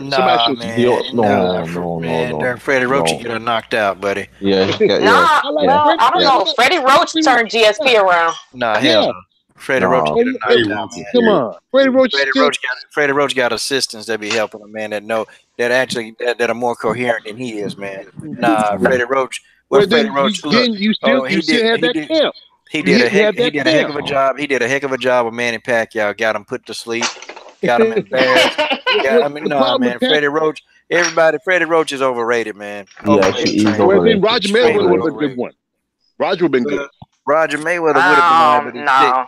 kind of sick. He's been sick right now, so. Yeah, I know. I see. But if he was But still in a good healthy condition, Roger Mayweather could probably help him. But She Freddie needs- Roach, nah. She Or, needs you a know- Virgil Hunter. Virgil Hunter. Or a guy like Robert Oh, Garcia. Virgil Hunter. oh. You know what, George Page? I'm gonna need you not to say nothing else. Hey, I'm gonna say what I want to say. I need you That's to it, and that's it. I just- That's that. The only thing I think, Stop. the only thing, Come get The this only- work. the only thing that I I don't think, know my hard work. I take on lightweights. the only thing that And what are makes you? A Mackenzie triple Dern, heavyweight? Oh, I'm shoot. super heavyweight, darling. oof, Wait, how much you weigh? 340? Actually, Oh. 375. He said Oh, okay. And you know 375. what I do with people that big? I use my Glock on them. Okay. God, no, wait. Well, call me Neo, because I'm the one. Boy, please, you couldn't dodge nothing. Y'all the only thing that would make Mackenzie Dern more unpopular to me is if she was promoted by Eddie Hearn. Oh God, no. What about Oscar De La Hoya? Did you say? Oh, no, you can't do that. Come on, man. Come on, man. Look, we not mentioning. We not. Look, he got to address them racist emails first, man. We not mentioning. You got to dress them spatulas. Oh, I used to like Golden Boy. I used to like him. I follow I him. found out that stuff about him. I General. was just so my oh, God. General. I We don't follow deal. Oscar De La We don't Hoya. deal. You know what? If I had a choice between Eddie or Oscar, I deal with Eddie Hearn before I deal with Oscar De La Fishnet. Nah, man. I follow Yeah, him. I'd deal with Eddie. I follow him Yeah, just man. on IG. How about So Don King? if I see Oscar De La Hoya, if I'm on Instagram or whatever, I see a post, I just go in the comment section, rapist. Yeah, Oscar a rapist. Yep, raped that 15-year-old girl. But for some reason, man, Oscar De La Hoya, people that know him or fans of him, they just want to forget that, man, and say you don't like Mexican people. But that's really far from the truth. You just don't like pedophiles. I mean, yeah, I don't care what He's a color big you are. But that situation, Coach, just like you go where you know the people at. You like we talk about black on black crime. You go where in the dominant area, and that's where he choose Mexico. He couldn't do it here in the United States because if he did it here, he'd be in more trouble. Kind of like almost like like people talk about how Michael Jackson was, but Michael Jackson never bothered anybody. I never believed that. Man, I don't know, man. I just be like, I tell Michael Jackson to beat it. Just beat it. I ain't trust Mike. Have you seen the latest interview with Eddie Hearn from Blue Blood Sports TV? Oh, It is the funniest thing ever. I'm telling you. While he's filming him, you can see Eddie Hearn, and he's got red eyes. It looks demonic. Honestly, it is the most hilarious thing. And the whole comment section is just talking about his eyes. Like, yeah, you can see the devil in him. Look at him. It is just always. You need to see it. You need to go watch it. Eddie Don Hearn. Johnson wannabe 5 o'clock shadow. Eddie That Hearn. reminded me of Vice 30 years ago. Eddie Hearn. I know He white be doing guys. that stuff, man. I can see it. Eddie Hearn be doing that stuff. He's on the coke. That's why his eyes is red. Yeah, I'm telling you. Definitely, there's some Illuminati and something going on there. Some demonic Say, Chico, another Quello. She love you in the morning. Ain't that right, Frank? yeah, crazy. Hey, can I ask a question? Can I ask a question? Where's Jay? I'm still here. I just wanted. Jay, I like you. We need to vibe more. We need to vibe more, man. Yeah, I was telling Coach I wanted to do an interview with him on the channel. I'm about to get a new phone because my phone been slowing me down a little bit. But when I get a new phone, hopefully we can do an interview. Seriously, my phone was slowing me down, man. It's time. It's time to upgrade. I was waiting on the Samsung 10, but who knows right now. I got my backbone. You've got those Amanda Nunes excuses going on, Jay. There. That's you. Hey, you say that. You say she's gonna beat Cyborg, so that's a compliment coming from you. True. Man, this man Right? is a delusion, man. And this man is. I know. You There's know, $100 riding on about this. Amanda Nunes gonna be He said Cyborg. $100 right. yeah, it's okay. Yeah, Yeah. No, the truth said that. Yeah, The truth said that Amanda Nunes is gonna be Cyborg. Because earlier, him and working crew. Super chat in coach's super chat. If Cyborg I had to laugh like Coach. $100. Then you But you know what? I gotta respect that little. That's a long shot right there, and I gotta respect it. It's like you're the only guy that's going to be taking the bag because nobody's making that bet right now. No, TJ 347 is. Oh, he is. Okay, TJ. Okay, TJ is. Think about the guy who bet on Buster Douglas when he fought Mike Tyson. I'm gonna say the truth and TJ. Those are the real Nunes fans, but these other clowns, these some fake Nunes fans, man. These some clowns, man. Yeah, a bunch of haters and fake news. Yeah, y'all ain't like no Nunes. Y'all was hating on Nunes when Nunes was fighting Valentina. I was hating on her. Now y'all love Nunes all of a sudden, man. Y'all fake Nunes fans, get the heck out of the stream. They're like this, like this coach. I say like this. They're like the Chappelle show. Remember the players hated ball. They can't hate no more. That's what I actually like Nunes too. I was a Nunes fan too, to be honest. It's just she's coming at me sideways. She's coming at me sideways right now, and that's it doesn't bode well with me. It really doesn't. So it's like recently I've kind of just pulled back from Amanda Nunes, but it's like respect to her. I do before all of this shady, before the sinusitis and I never heard of sinusitis before she came up with that one. It's like she looked through the medical book and was like, "Oh, Amanda was scared. Perfect." The thing, sinusitis. The thing about Amanda Nunes. That's who Nico pulled a page from. The thing about Amanda Nunes is that, to me, I don't think she doesn't respect the fans, in my opinion, and I think that she kind of, I don't know what the word is, undermines our intelligence. Some of the things that she says, it doesn't just seem like the respect is there when it comes to Amanda Nunes. And half of his problem is Nino Anzaroff. She can't keep her mouth shut. You can't, hey. You can't blame that on some straw weight. That's Amanda Nunes, man. She's the one who's running her mouth. She's the bantamweight champion. Amanda Nunes is the bantamweight champion. She's the wife. She's the wife. She's telling him what she to do. Well, Amanda not that smart either. I think it's because Amanda's the A side in this fight, so it's got to be on her terms. That's why I think there's been some delays and things like that because. The A side, they get to. How the hell I got 85,000 pay-per-view buys? She ain't no A side. She the M side. She the G side. She the Z. Look, she's the Z side. Damn octagon, man. She ain't no Z side. 85 on deck. That's all you know. 85,000 pay-per-view buys. I thought I heard right. Man, the Nunes, look, she got clowned in Brazil. They booed her in Brazil, okay? And then you got empty seats in Brazil. You in Brazil, your hometown, and you can't pack the stadium. People leaving. And it wasn't Mackenzie Dern. People are leaving. Wait a minute. Coach. People are leaving. They're leaving. Empty seats. People are pulling you. And you are a Brazilian. Your hometown. Because she is a Brazilian sellout. She's a Brazilian sellout. And hold on, let them cook. Hold on. The epitome of a buck dancer here that we call in America. Amanda Nunes done sold out the Brazilian people. Amanda Nunes is Brazilian coon and low key, and she's trying to forget her Brazilian roots. Amanda Nunes is a sellout. And God damn it, Coach, let them cook. Hold up. Before you respond, I want to get Dennis Espinosa to respond. I want to see his thoughts, and then Genesis, and then we'll bring it back. Yes, my Lord Merlin. Yeah, I was spacing. I was about to get in a conversation with Stamina. What was the question? Oh, I mean, just Amanda Nunes, and the Troop said some ridiculous comments. Now he had the nerve, the unmitigated gall, to quote Stephen A. Shape Up, to say that Amanda Nunes is the A side. She don't even got a fan base. She's the Brazilian version of Cobra. We know she's not a draw, and she should be thankful that she even gets to fight with Chris. I just hope Chris got a real good deal for it being postponed till December and not getting a fight in between. I hope they lined Chris's pockets good. I think she's taking a flat fee.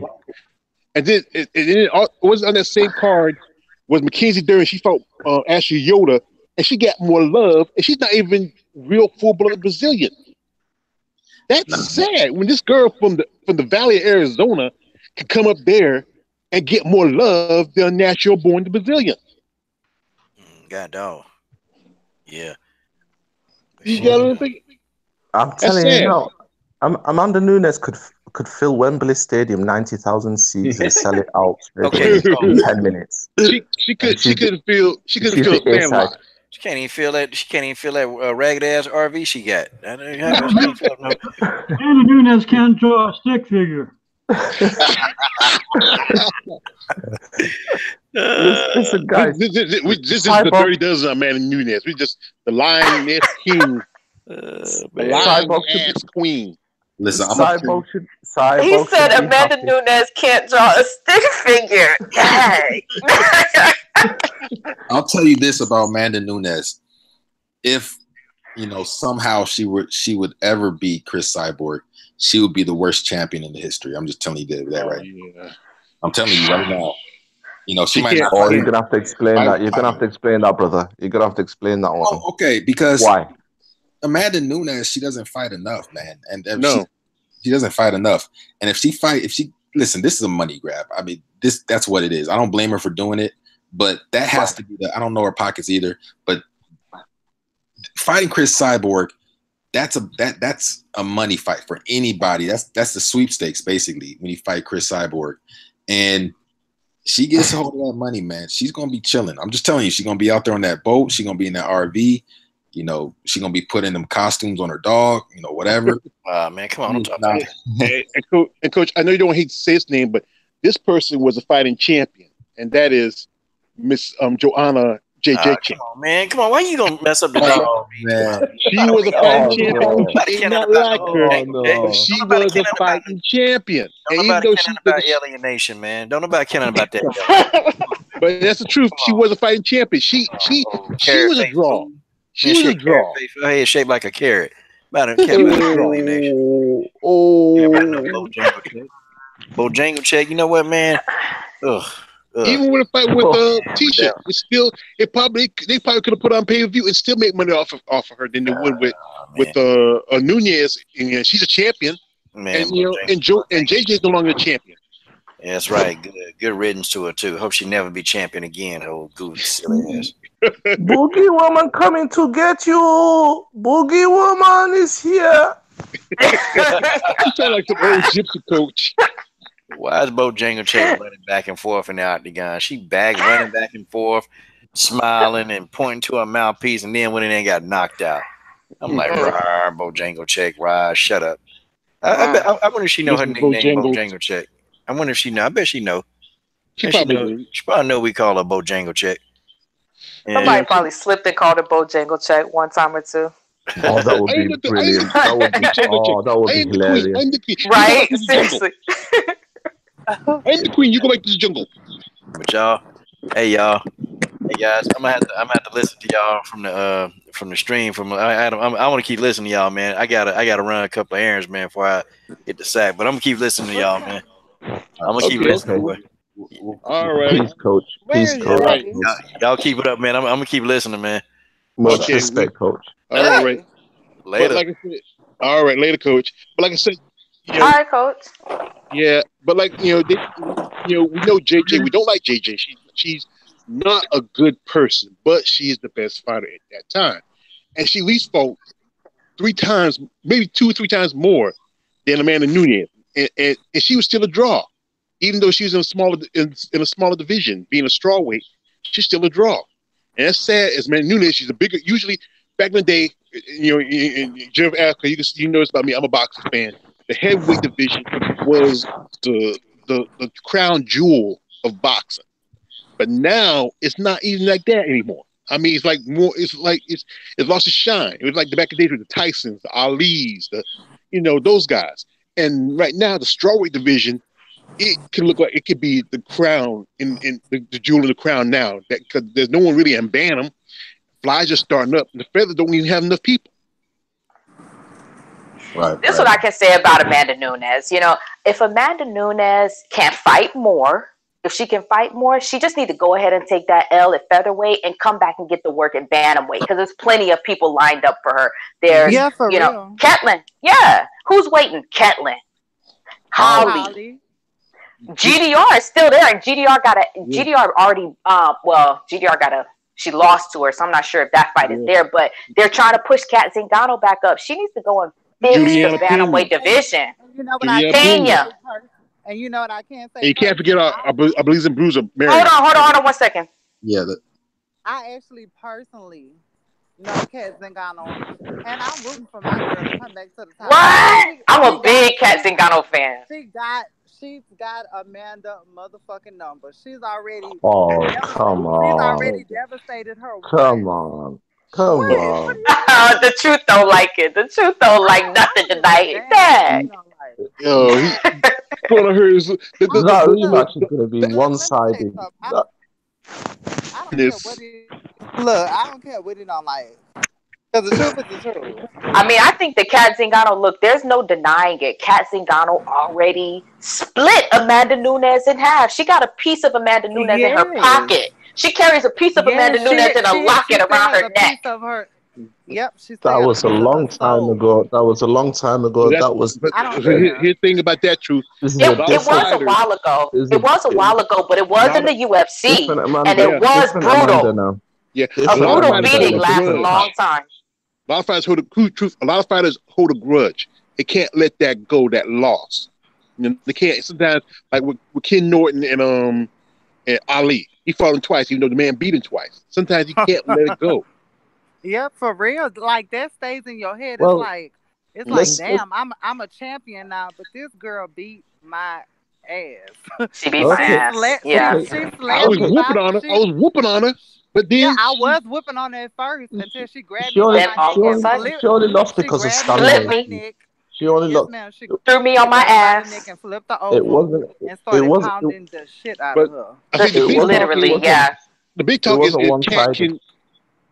if Kat can still fight, because she talks about the issues because of that fight, she has some head trauma, and then and then if she faced somebody, okay, like if she faced somebody, if they put her like, okay, let's say against GDR, and she's a dirty fighter, and she might try to she is a dirty fighter. Yeah, but if she could take GDR down, it's over because GDR is trash on the ground. Yeah. She's just Muay Thai the whole way. And then I know Kat is strong as hell. She might eat some licks and get in there, but if she eats some licks and get in there on GDR and slam her to the ground, GDR ain't getting up. Okay, and Stamina, I'm looking in the comments. I see my boy Stamina MC. He said, that Kat Zingano can never beat Nunes again. I'm telling you, just look at Kat Zingano's resume. The rematch is going to be brutal. The rematch, but look, let me put the rematch is going to be brutal. It's going to be brutal because Amanda is going to make sure that she don't get close to again. Amanda hits hard, but Kat Zingano is slick with a takedown. She's slick with a takedown. This is a big concern. Okay, as Amanda's manager, when we beat Cyborg, we will rematch Kat Zingano and avenge that loss. How's that? Oh boy, go hang yourself. Yikes! Go hang yourself. I'm turning into Thanos now. I got the Infinity Gauntlet. I just snapped your ass out of existence. This is my thing you're gone. I use the Infinity Gauntlet on you. You're gone. You don't even exist. This is my thing with Kat Zingano. Kat Zingano need to stay away from Amanda Nunes probably for another fight. Thank you. I'm just. She looked really good against Myron Renault, but I think that she is everything that Amanda Nunes would want. You know what I mean? Look, Kat Zingano's strong. You know what I'm saying? She's experienced. But I don't know if her body can hold up to Amanda Nunes right now, man. I'll tell you what. Kat Zingano needs to probably fight somebody like maybe... You know who do want to fight her, though? Raquel says she wants to fight her. That wouldn't be a bad fight. That actually wouldn't be a bad fight. Two people who are a little bit broke. They fought before back Oh yeah. She beat her before. She beat the crap out of Raquel. Yep. She beat Raquel. She was. What was that? A lateral drop. She just boom hit a lateral drop on the girl, and Raquel was looking like she was 13 years old in there, man. Yes. She was looking amateurish. She was hitting Raquel so hard. I was that probably a better fight. Raquel versus Cat. And right now, GDR fight let's But you see, know what people Julianne fail to Pena. realize too? I think a lot of people fail to realize too, no matter what you go through, no matter what kind of injuries you have in life, just when the world counts you out, that's when something deep down within activates and you just turn into a whole nother beast. I've seen it Yeah. before. So I mean, yeah, to everybody else it may not look like she's gonna go that far and people don't think her body gonna hold up. But just when the world counts you out, that's when something That's when enters you to every turn into something else. I Yeah, think the secret. when people think that you're, to be honest, I'm gonna take it real deep. Yeah, please. When you say that there's nothing left, nothing, there is nothing left. You just say nothing is there. Nobody is counting on me. There's nothing. That is the moment where everything is at your grasp because nobody expects you to get it. Yeah. That's the old Nobody saying. expects you to get it. They're not looking anymore, and that's the thing about Amanda Nunes. She likes to pick her opponents because she likes to look through them. Yep. She likes to pick them so that she can look through them. And that's why Kat is going to beat her. Because Kat doesn't really talk a whole lot of crap. And she's very sort of like nice and, but she brings that thaya. She brings it. She brings that thaya in the octagon. And I think that that's why Kat Zingano is gonna beat Amanda Nunes because she has heart. It's deeper than just I'm a hard puncher. I've got great takedowns. I'm blah blah blah blah. Yeah. She's got heart, and that I you mean, can't just think. Yeah, you you can. can't learn that one. Go ahead, Jim. I I was don't just think. gonna say, even with all of that, like for other fighters that have been so good and they got awesome takedown and stuff, some of the best fighters have got their ass whooped by sorry ass people that they underestimated just because their team had it imprinted in their head, oh, you better than her, and and then you've already been psyched out because the This team have you thinking that just because your skill set and everything is better, that you don't have to go in that ring and be cautious, you know? Right, right. the thing I, is, I just think that Kat Zingano, she spent too much time outside the ring. I think that she needs at least. I mean, she's up there, right? So I mean, she doesn't have all the time in the world, but I'd like to see at least one more fight before she gets into in there with Amanda I Nunes. think I'm being honest. Yeah, of if, course. if I I if think I go she, like I agree boxing, with that. I agree with another fight though. if Yeah. if I go she like hurt boxing, I she hurt compare. her foot. She hurt her foot kicking Ketlin Vieira. If Yeah, she targets that leg, she gonna be wobbling around the ring again, man. Mm. Yeah. I, I That's could I compare Cat to like Roy Jones Jr. When he got we got beat by Tarver, and then he got leaned back by Glenn Johnson, and then she comes back, she takes a loss, she takes a win, and then if she's not careful, she's gonna be like Roy Jones. She's gonna lose a lot more fights. I think she might go ahead and think about retirement soon. I think she might want to fight Amanda just to beat her, to prove something, and maybe she might go after Julia Pena to avenge that loss. If she can't get after Ronda Rousey, she's gone. Oh, that's Even the probably the fight. next fight for her. The next fight for her is probably against Juliana Pena. She needs to welcome her back to the octagon, and she needs to get that. She needs to get that L back. Yeah, she needs to Yeah, get that L back. That's a Yeah. because good point.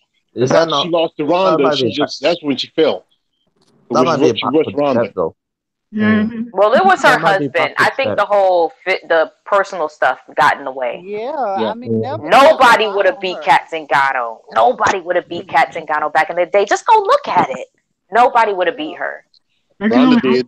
I can only hope the best for Kat Zingano. She's been through hell.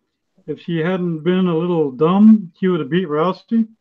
Yeah, She Yeah, would I have think been I think champion. so too. She would have beat Rousey.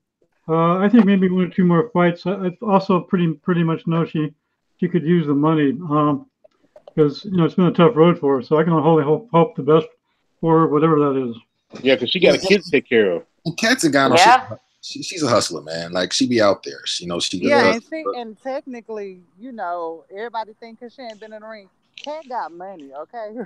Her house is paid off. She has a paid Yeah. off house in San Diego, And, California. It's expensive to live there, so and I she know not she really she hurting for no money like people think. yeah, and she did some commentary for LFA a while back, so she can always take a Mm-hmm. job as a commentator, like like a Julie Kidsey and so a lot of the other women who started out in the early years. Yeah, I always thought she would be good as the new Julie Kedzie, because apparently Julie Kedzie was going back to MMA. I don't know if she actually did, but I remember reading something saying she was going back in. So Ain't she I too thought Kat old? Zingano could have done that. Julie Kidsey, Well, she might be too old. Yeah, I yeah. thought she might, but hey, I mean, you never know what I know. promotion Coach she's always going picks to. on Bob Hunchak, but yeah, I think she's older than Bob Hunchak. Yeah, yeah, man. It's I think that. What's the name of the channel? What'd you say? What's the name of this channel? Because I'm not even subscribed yet. I need to subscribe. Yeah, come get this work. Come get this work, Mobcast. Yeah, come get this work, Mobcast. I'll actually leave a link in the description and mm-hmm. What was I gonna say? Sorry, Jenna. No, you're good. You know what's so funny, Jay? Not to even cut all y'all off. Oh, go ahead. The reason I was, I'm talking to all y'all, but I specifically just called out Jay's name. The reason why I go so hard for Kat Zingano is because when I decided to go on this venture to get into boxing and everything, do you know when my own community didn't even want to have my back? She did. And we're not even blood related. So I'm going to go hard for her. No, Really? She had my back when everybody else was like, oh, well, you had a good, successful modeling and acting career and all this other stuff. You know what I'm saying? When nobody else had my back, she did. So regardless if she win or lose or whatever, I'm going to ride for her till the wheels fall off. Oh, that's what's up. That's what's up. That is what's up. Yeah. That's what's up. Sometimes it's the people closest to you, that be saying the most discouraging things. It's just crazy how you can meet other people that's like not related to you, and you be expecting for like closer people to have your back, but then when you meet other people that ride for you harder than other people that you think would, that just shows you real loyalty. For real, it really does. Yeah, you call them dream stealers, man. People. That's why I'm careful about certain things I say because, not that anybody can convince me otherwise. I'm gonna do what I set out to do, but just sometimes people will put thoughts in your head, and those ideas. It's just like, it becomes like Inception. It grows to something else, and now all of a sudden, oh, am I good enough? Am I not? So yeah, you see a lot of that. But yeah. And I'll say about, Kat Zingano and just people, period. It's like, that's why I like Kat. I've always felt like she was just a genuine person. I always felt like she was genuine. So, she gave that to you and said, you know what, go ahead and follow your dreams, do what you, or whatever she said to you, whatever, that was a personal moment. So whatever she said to you, you took that and it made you feel inspired. And that's just how we got to be, Now you got to pay it forward. Genesis got to pay it forward. Now you got to go out there and preach that same message. And if we can keep doing that, people will continue to will just be happy. You may not be a millionaire. You may not run the world. You may not be a boss of all bosses like they say on the rap records. Don't listen to rap no more. I'm telling you, just listen to the people who are in your corner. They may not be your family. They may not be your friends. Like that old saying, you better listen to your corner and watch for the hook. Yeah. Well, all I know is that I better get some seats when Genesis starts knocking those girls out. But you know what's so funny though? Because the way I'm going about my career, to me, it's gonna change everything. Because what I plan on doing, no other Black woman in history has ever done. There has not been no Black woman in history to ever be successful at boxing and MMA. So, I mean, Coach Shelton, he knows how hard I train with both sports every day. So it's just like, it is what it is. Y'all see, for real. You gotta let us know when you have a fight, when you have anything lined up. Now, if it's on the weekend, I'm gonna be honest with you. I'm gonna say it here. If it's on the weekend, Genesis, I'll come out to Dallas or wherever you at. I'll come out there. I got a couple of hookups, so I can come out there. Well, I live in Atlanta. Oh, I used to live out there. I used to live in McDonough. For real? I used to live in, I had a house in Henry County. Oh wow, I had an aunt that lived in McDonough. Wait, what was the name of that street that she lived on? Oh, I'm not gonna say it on this live chat, but I know. yeah, I got Yeah, it. you gotta be But careful. yeah, I know, right? But yeah, let us know the fight and let me know the fight. Tell Coach, Coach got my number. Just tell him, let me know or whatever, because I'll come out to wherever your fight is. I definitely got the hook up on the flight, so That's another Can thing I I don't I mind think coming out. about We support our when boxing, Yeah, you don't I'll get enough support. support. Yeah, Like, can I add something? we support our own here, man, in the LG yeah, community. we show love. Yeah, I mean, we can get I Keith just want, Brown to make you some kind of, like he's something, like he did for Britain. Yeah. the other Yeah. But the other thing is, if you've got a Twitter, Instagram, social media as well, and things like that, share that Snapchat. with General Yeah. and Coach, so that we can get that out there as well, and we can get as much support as possible for you out there as well. And I'll drum up support for you here in the UK as well. Nice. Genesis, do you Nice. make videos or Huh? do you make videos or no? What technically, like You, my actual career that I had before I even decided to even be a pro fighter. I used to be a video vixen. I used to be an actress. I've done all of that. So, Really? In Atlanta? girl, yes. Okay, wait. I'm gonna tell Coach. We gotta exchange You information. know what? yeah, Yeah. Do you Atlanta have home Instagram? to strip clubs. I'm not Yeah. on Instagram. I kind of fell off the radar because I had to switch it up for a little bit. Yeah, I work like corporate America. I work in Midtown, so it's Girl, like me I try to. too. Now we gotta link up. Now we trying to build this community strong, guys. I'm telling you, Yeah, for we're Yeah, real. building strong relationships right now. yeah. So We think about it. We get Brittany. She carrying the coach symbol. We got Cindy Denoir on her butt. Yeah, Genesis. We probably get it on your trunk, something like that. Just put the word out about the LBGC and CSH sports. Hey, You know we, what, George Page? You talking about something that's already in the works that's way above your head. Me and Coach have already. So, No, for so, rean. Me and Coach already have like the all of man that says, it's nothing already above my planned pay out. grade. so well, this it sound like it might be above your pay grade, George Page. Just say it. so, Just say it. this is what we're gonna do. Channel MMA with Jay and Genesis, and make sure that we're gonna give our final thoughts. I gotta run, but Okay. let everybody know where they can follow you, and then we'll start with you, Channel MMA with Jay. If it's just YouTube or whatever, just whatever, where they can follow you and your final thoughts. And just guys, I really appreciate everybody coming through, man. Genesis, Dennis, the Truth, George, Channel MMA with Jay, everybody in the chat, man. I haven't been too good going back and forth with that, but everybody in the chat, I saw a couple of you. I appreciate it, man. But yeah, Channel MMA with Jay. What are your final thoughts and where can people find you? Final thoughts. All right. So where you can find me is right here on YouTube. I do make videos on YouTube. I try to get them out as often as I can. The channel is Channel MMA with Jay. I'm Jay. So you guys can call me Jay. And yeah, I make videos and post them every once in a while. I should be having Coach on my channel pretty soon. He said he's going to come on and we can chat up some MMA.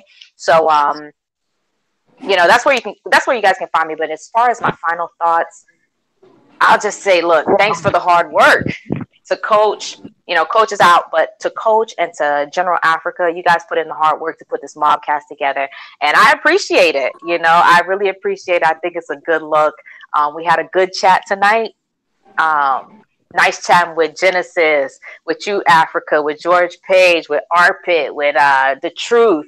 The Truth, you turned left on me a couple of times, but it's all good though. I love chatting with you. Love chatting it up with you.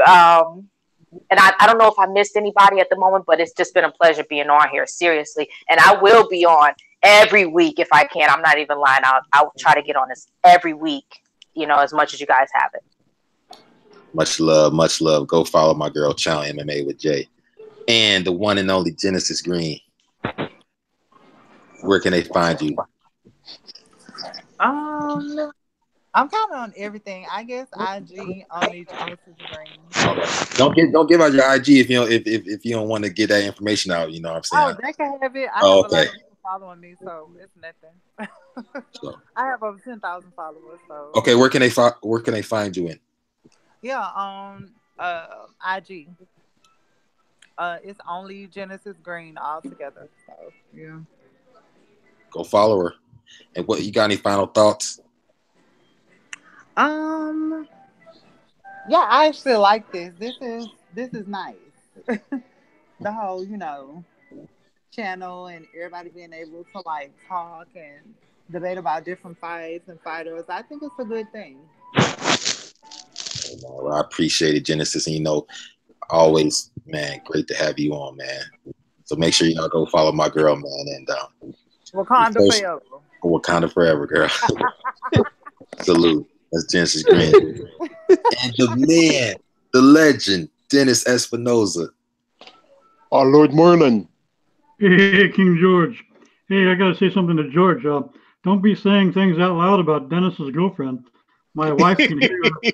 My wife could hear you in the background. I'd be in trouble for that. I'm sorry, Dennis. I didn't mean to. I You're didn't gonna think you slap would me. hear us. You're gonna be slapping me around. Well, just do like Angelique and run out with your bare shoe barefooted. Okay. No, this is cool. Been good. I'm going to be cranking up some videos as well, more on the social justice side. George, I'd like to run a few things, from you. My email address. Look on YouTube under Dennis Espinosa. I have an email address there. You shoot me your email address, George. I'd like to correspond with you. There are some ideas cool. about bio. Salute. And Dennis, where can everybody find you? Just search Dennis Espinosa at YouTube. I'll type my email address here. I'm not worried about it. This is probably the better email address to use. Good. Right there. Good. And yeah, George, shoot me an email. Hey, brother, definitely. I want to do something because I don't care what color anybody is. It's obviously the content and personality and character of their insight. Everything else is superficial. And it's sort of funny. I always had an affinity for my black brother. I actually more comfortable in Watts, and even was on the south side of Chicago near Malcolm X College, and no problems at all. I'm actually more intimidated to go to parts of East LA where other Hispanics are. I don't know why that is, but that's just the way it is. And I want to do some videos. It hurts my heart to know that black brothers shoot black brothers, and they need to understand that the white racists blast their asses off. Because the young black brothers are doing the work the white racists would do. They're doing the work for them, and they got to wise up, man. That's my brother Dennis Espinosa, man, speaking that truth, man. Yeah, I'm from the South. I agree with him on that. It's war going on, and definitely can't be taking out the soldiers, man, when we're being hunted, man. But that's the brother, man. I got love for Dennis Espinosa, man. Yeah, they're leaders. They're leaders in the gang. They're just misdirected, but they're leaders. They just got to be focused the right direction. And there are better ways to get over and use this system than fighting each other over crumbs. Facts. Dennis Espinosa, folks. All right, let's go to you, George. Where can we find you? Well, I just put my email address in the link. Also, check out me on here on YouTube. I'm still trying to think of what I put on videos. I got a few on my page right now. I have a lot of things on my head that I want to speak about, but you know how YouTube now is acting up. It's a pain in the ass sometimes. Like you try to post something and they want to take it down or whatever. But I feel like this is a cool site. I like having fun, I like talking. Me and Genesis will probably be out in the streets, doing slobber knockers and haymakers. We sure will. And I like being there with you guys, because like I said, I do a lot. Like one thing in my life is like I take care of my mom, and I try to work a little bit on the side and stuff like that. And this is something that really helps me out when it's tough watching her, see what she's going through.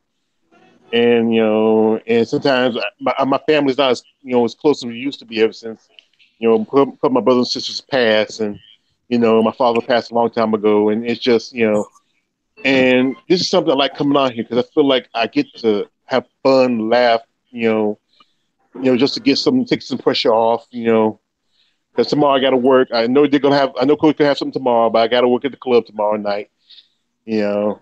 But this is fun. I enjoy being on here. Like I said, you can check me out. Also, I'm on. I just started on Twitter, so I should be on the George page or I think George MacArthur 17. That's my real last name. If you want to check it out. And I'm also on my Instagram and also on my Facebook. I got a couple of Facebook pages, because like I said before, I'm a big fan of bodybuilding, and I follow that sport. I've been a fan since I was a kid, and I'd like to share that experience about what I like about the sport and how I talk about it, because I know Coach said he's supposed to make something for me. I'm still waiting on it. I know he's pretty good on it, but if anything, I enjoy talking about this, and I like to talk more about other sports other than just mixed martial arts and all that. Just the camaraderie of being with you people, and I enjoyed it tonight. I really did. And to truth, man, your girl's gonna get knocked out.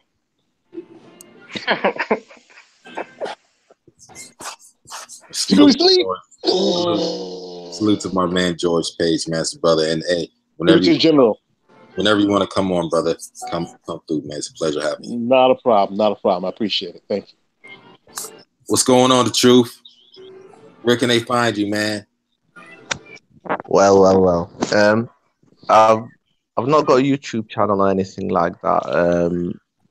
I've got a Twitter, which is Ibby, just Ibby. If anybody wants to follow me on there, but I don't really use it that much. I just want to, thank you, General, and also the coach for setting this thing up. It's really nice.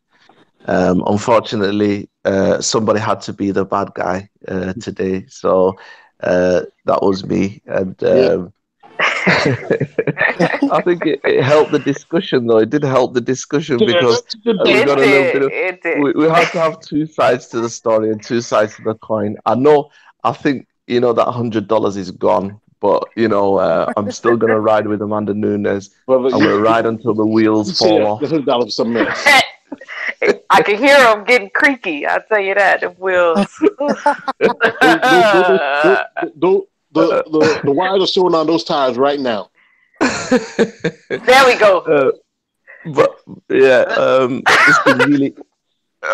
it's been really enjoyable talking to my American brothers and sisters out there, and it's a real nice atmosphere and a family atmosphere, and I'm grateful for Dennis as well for dropping some knowledge, and I just if there's any opportunities for me to come on in the future as well, if you need some British guy that comes out with some left field stuff, then I'm your man. And I look forward to it in the future as well. But, much respect to everybody here. The knowledge, the camaraderie, the good vibes and everything like that is just a real honor. Man, salute to my man, the truth, man. Brother, you're always welcome here, brother. But, yeah, I appreciate everybody coming through, man. I love y'all. And we're going to be doing this every Thursday night. What is it, 9 p.m. Eastern Standard Time? So, hey, I appreciate you coming through. So salute to everybody, man. Have a good night, y'all. Good night. Good night, good night, guys. Good night. Good night. Peace. Good night, my Lord Merlin. Good night, King George.